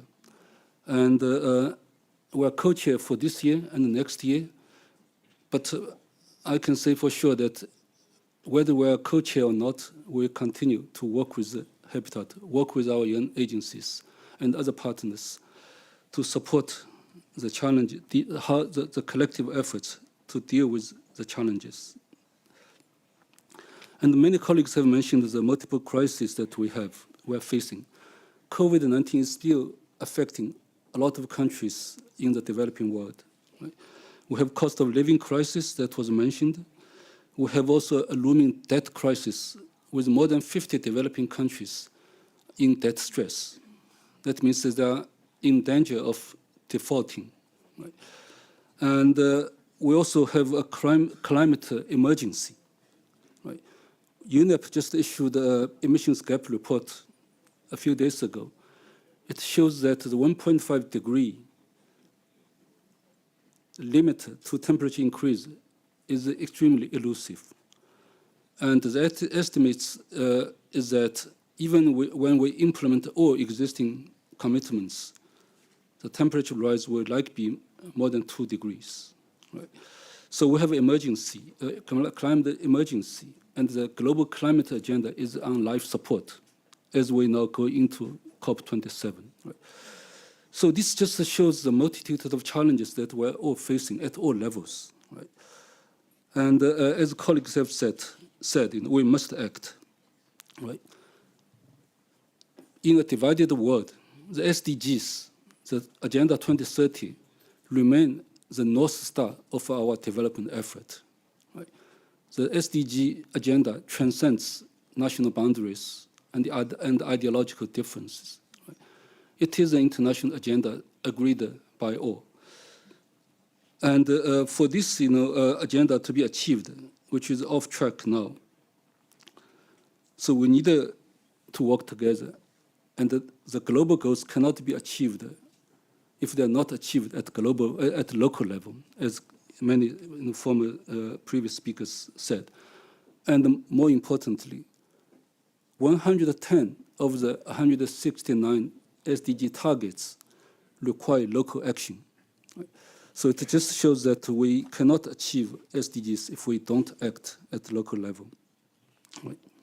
So there are significant challenges, but there are also good news. Right? We have the example of Bilbao, right, which is the inspiration to localization of the SDGs. Right? And Secretary General Fernandez just mentioned the 5 infrastructures, right, that are necessary, and I fully agree with you. Right? We have many examples from other cities in the world, right, that have shown commitment and actions. And we have other tools, many other tools with which we can use, right, to encourage participatory, inclusive, resilient, sustainable development at local levels. In terms of measurement of success, there's a movement now to go beyond the GDP, right? The single-minded pursuit of GDP, we know, it will lead us to a dead end, right? So there are increasing use of multidimensional poverty indexes at the national level and the local level, and that can measure progress in a fairly quick way. UNDP has also developed the Planetary Pressure Adjusted Human Development Index, right, that takes into account the material, the footprint of material usage and the carbon emissions when measuring the level of development. Right. And also we have other tools. Colleagues mentioned the voluntary local reviews. Right. There's a movement of voluntary local reviews, which serves as a tool to engage citizens to set targets, monitor progress, and report on results. So there are increasingly diverse tools. We talked about the financing earlier. On financing, there are also a lot of tools. There are funds, the money is there, right? They're not in the hands of governments, not all in the hands of governments. The question that we needed to use these tools to align investment to make them SDG positive, right? The nature positive. The question of a lot is alignment of existing financing, right? So they support SDGs. So there are a lot of, so this is good news, right? And I just want to mention one case, and I will finish, I promise. Today I had a lunch with a well-known local figure, Danny Laza, right? I understand he's a well-known chef, Michelin chef, 1 hour drive from here. I had lunch with him today and with Gorka Espio, who probably is here in the audience, right? In the museum, you know, of the Guggenheim Museum, right? We didn't go to the restaurant. We went to the bistro, okay, right?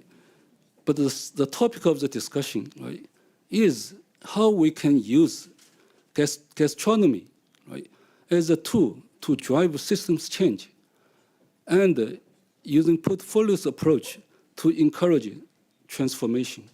Because food is the entry point that touches on agriculture, local economies, the supply chain systems, the circular economies, and the social cohesion, and so much more, right?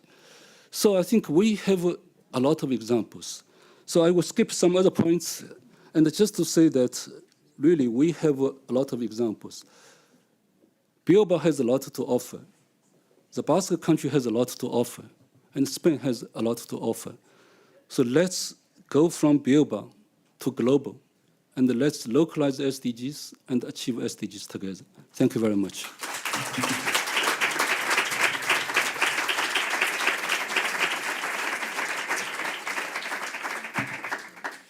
And finally, I give the floor to Mrs. Maimouna Mosherif, Vice President and Executive Director of the United Nations Human Settlements Program of UN Habitat.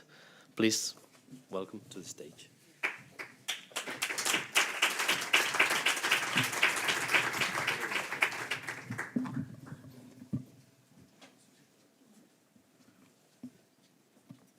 Thank you very much, Mr. Moderator.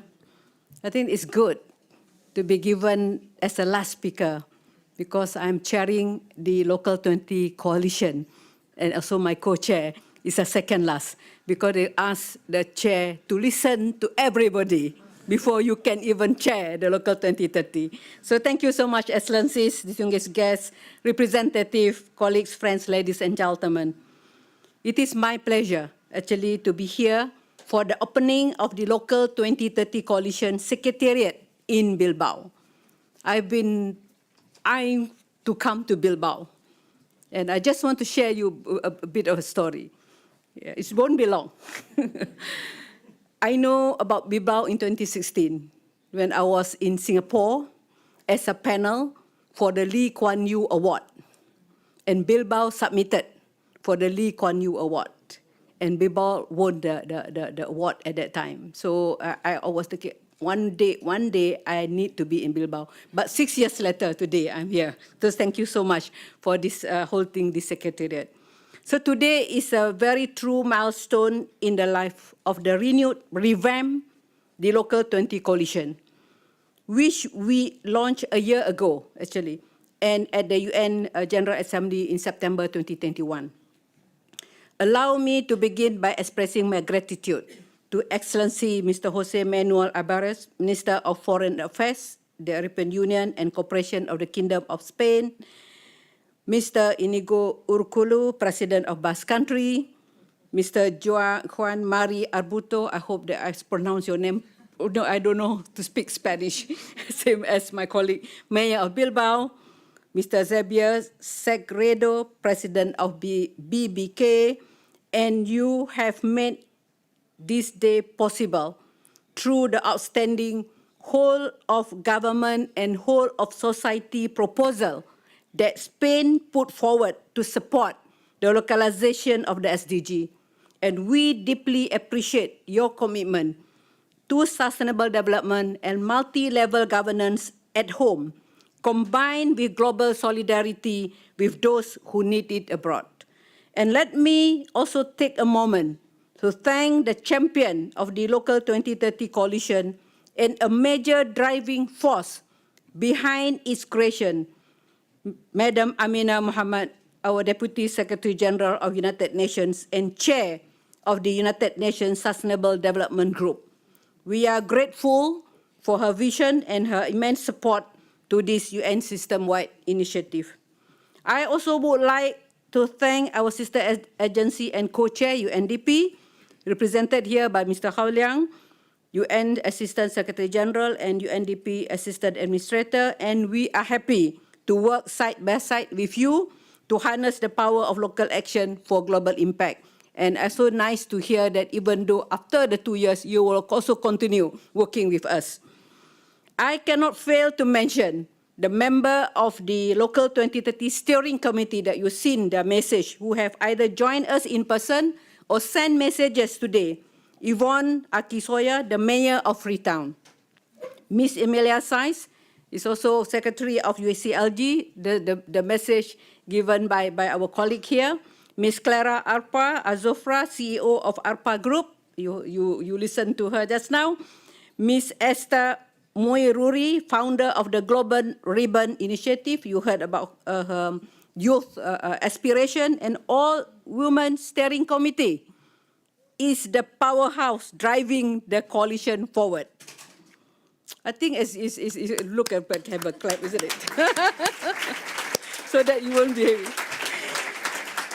And a big thank you to all the UN agencies, officers, fund, and programs that support the coalition and the Local 20 Hub. And I was delighted to watch just now such important messages of commitments towards our collective enterprise. This sends a strong signal that the Local 2030 Coalition is truly an inclusive and global initiative.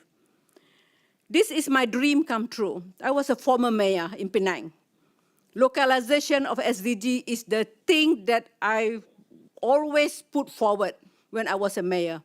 And I was also active in the UCLG aspect. And now I am on the other side of it. My colleagues in the UCLG and the mayors look at me and say, Maimuna, you better walk your talk.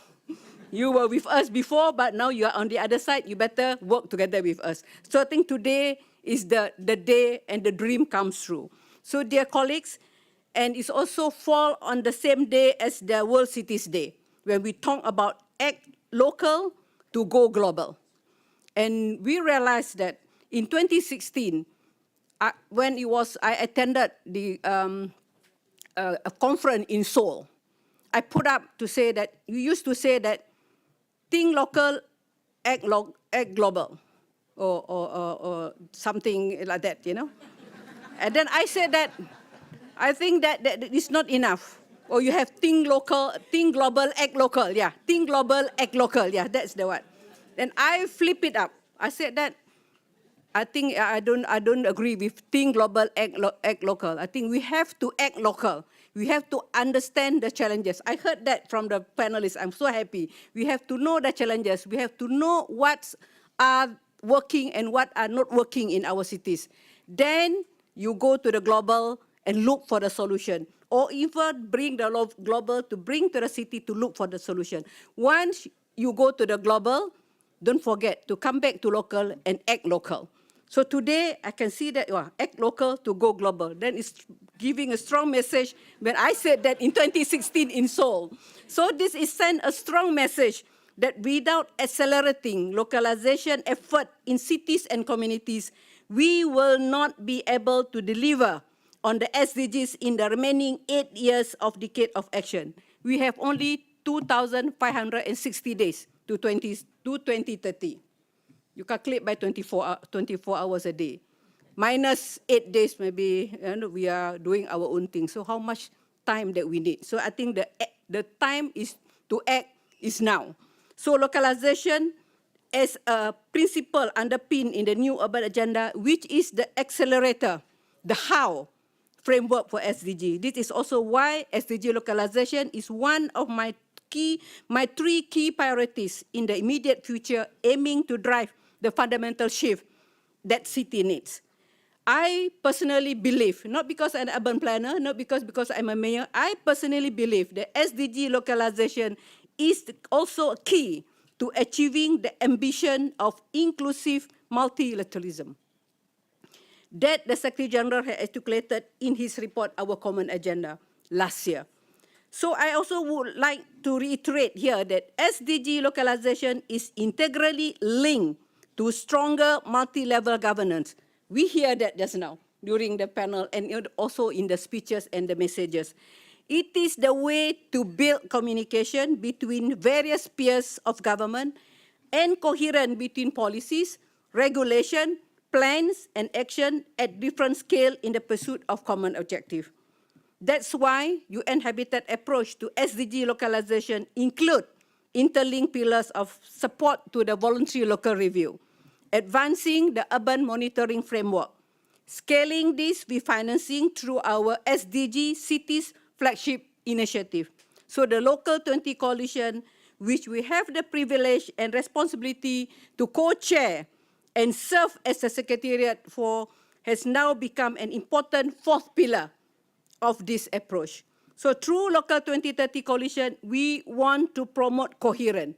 We want to promote integrated action across UN system.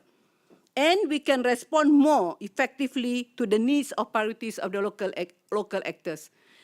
With the launch of this SDG localization window of the joint SDG fund next year with initial funding from Spain, thank you so much, we hope to identify and support catalytic local actions and ultimately enhance local access to the real financing needed to achieve the 2030 agenda. This is because 64% of the SDG target out of 169 have to be implemented in cities. And our DSG used to say that the SDG will be won a loss in cities. So that is how important cities are. So the push towards localization started with Agenda 21, evolved with the Millennium Development Goal, and become a real driving force to achieve 2030 SDG. So this is very, very important for us. And on the road for the 2030 and the post-2030, let me highlight 4 important and immediate moments that will provide prominent opportunities to advance the work of Local 2030 Coalition. First, UN Habitat Assembly, coming up in June 2023. And the second is the World Urban Forum 12 in 2024. And I hope you will bring knowledge and expertise, experience to this fora. Then the SG mentioned just now, SDG Summit in September 2023. At the same time, Summit of the Future in 2024. So you see the roadmap is already there. I'm talking to myself because chairing the Secretariat.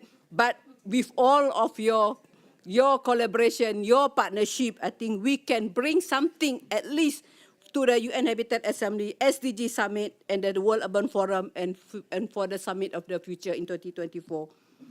Last but not least, the ideal starting point to make localization central will be in the 2024 Summit for the Future. I'm also the chair of the Task Force for the Future Cities, so please help me what future that we need, and the young people at the back, so what future that we need, so that we can work together through Local 2030 Coalition. Again, thank you very much for being here with your vision, your action, your commitment, and opening the Secretariat here in Bilbao is with the future holds. We will continue working with the Spanish partners, building a bigger, stronger network of champions in order to achieve the Sustainable Development Goal. So I would like to say thank you to the government of Spain, to the mayor, to the president of the Basque government, to all of you, and also to the interpreter. Thank you so much. The interpreter, thank you so much. And to all my team who make this thing happen. Thank you so much. Thank you.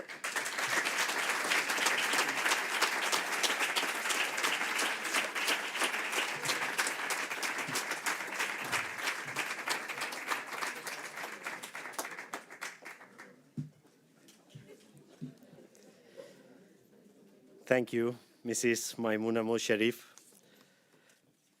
Da gusto escuchar a alguien que se cree tanto lo que dice, la verdad. Bueno, bukatzera goaz, oain egia da, benetan. Y aunque no se lo crean, vamos a terminar casi en hora según lo que estaba previsto. He perdido una apuesta. Me parecía tan difícil como alcanzar los objetivos del 2030.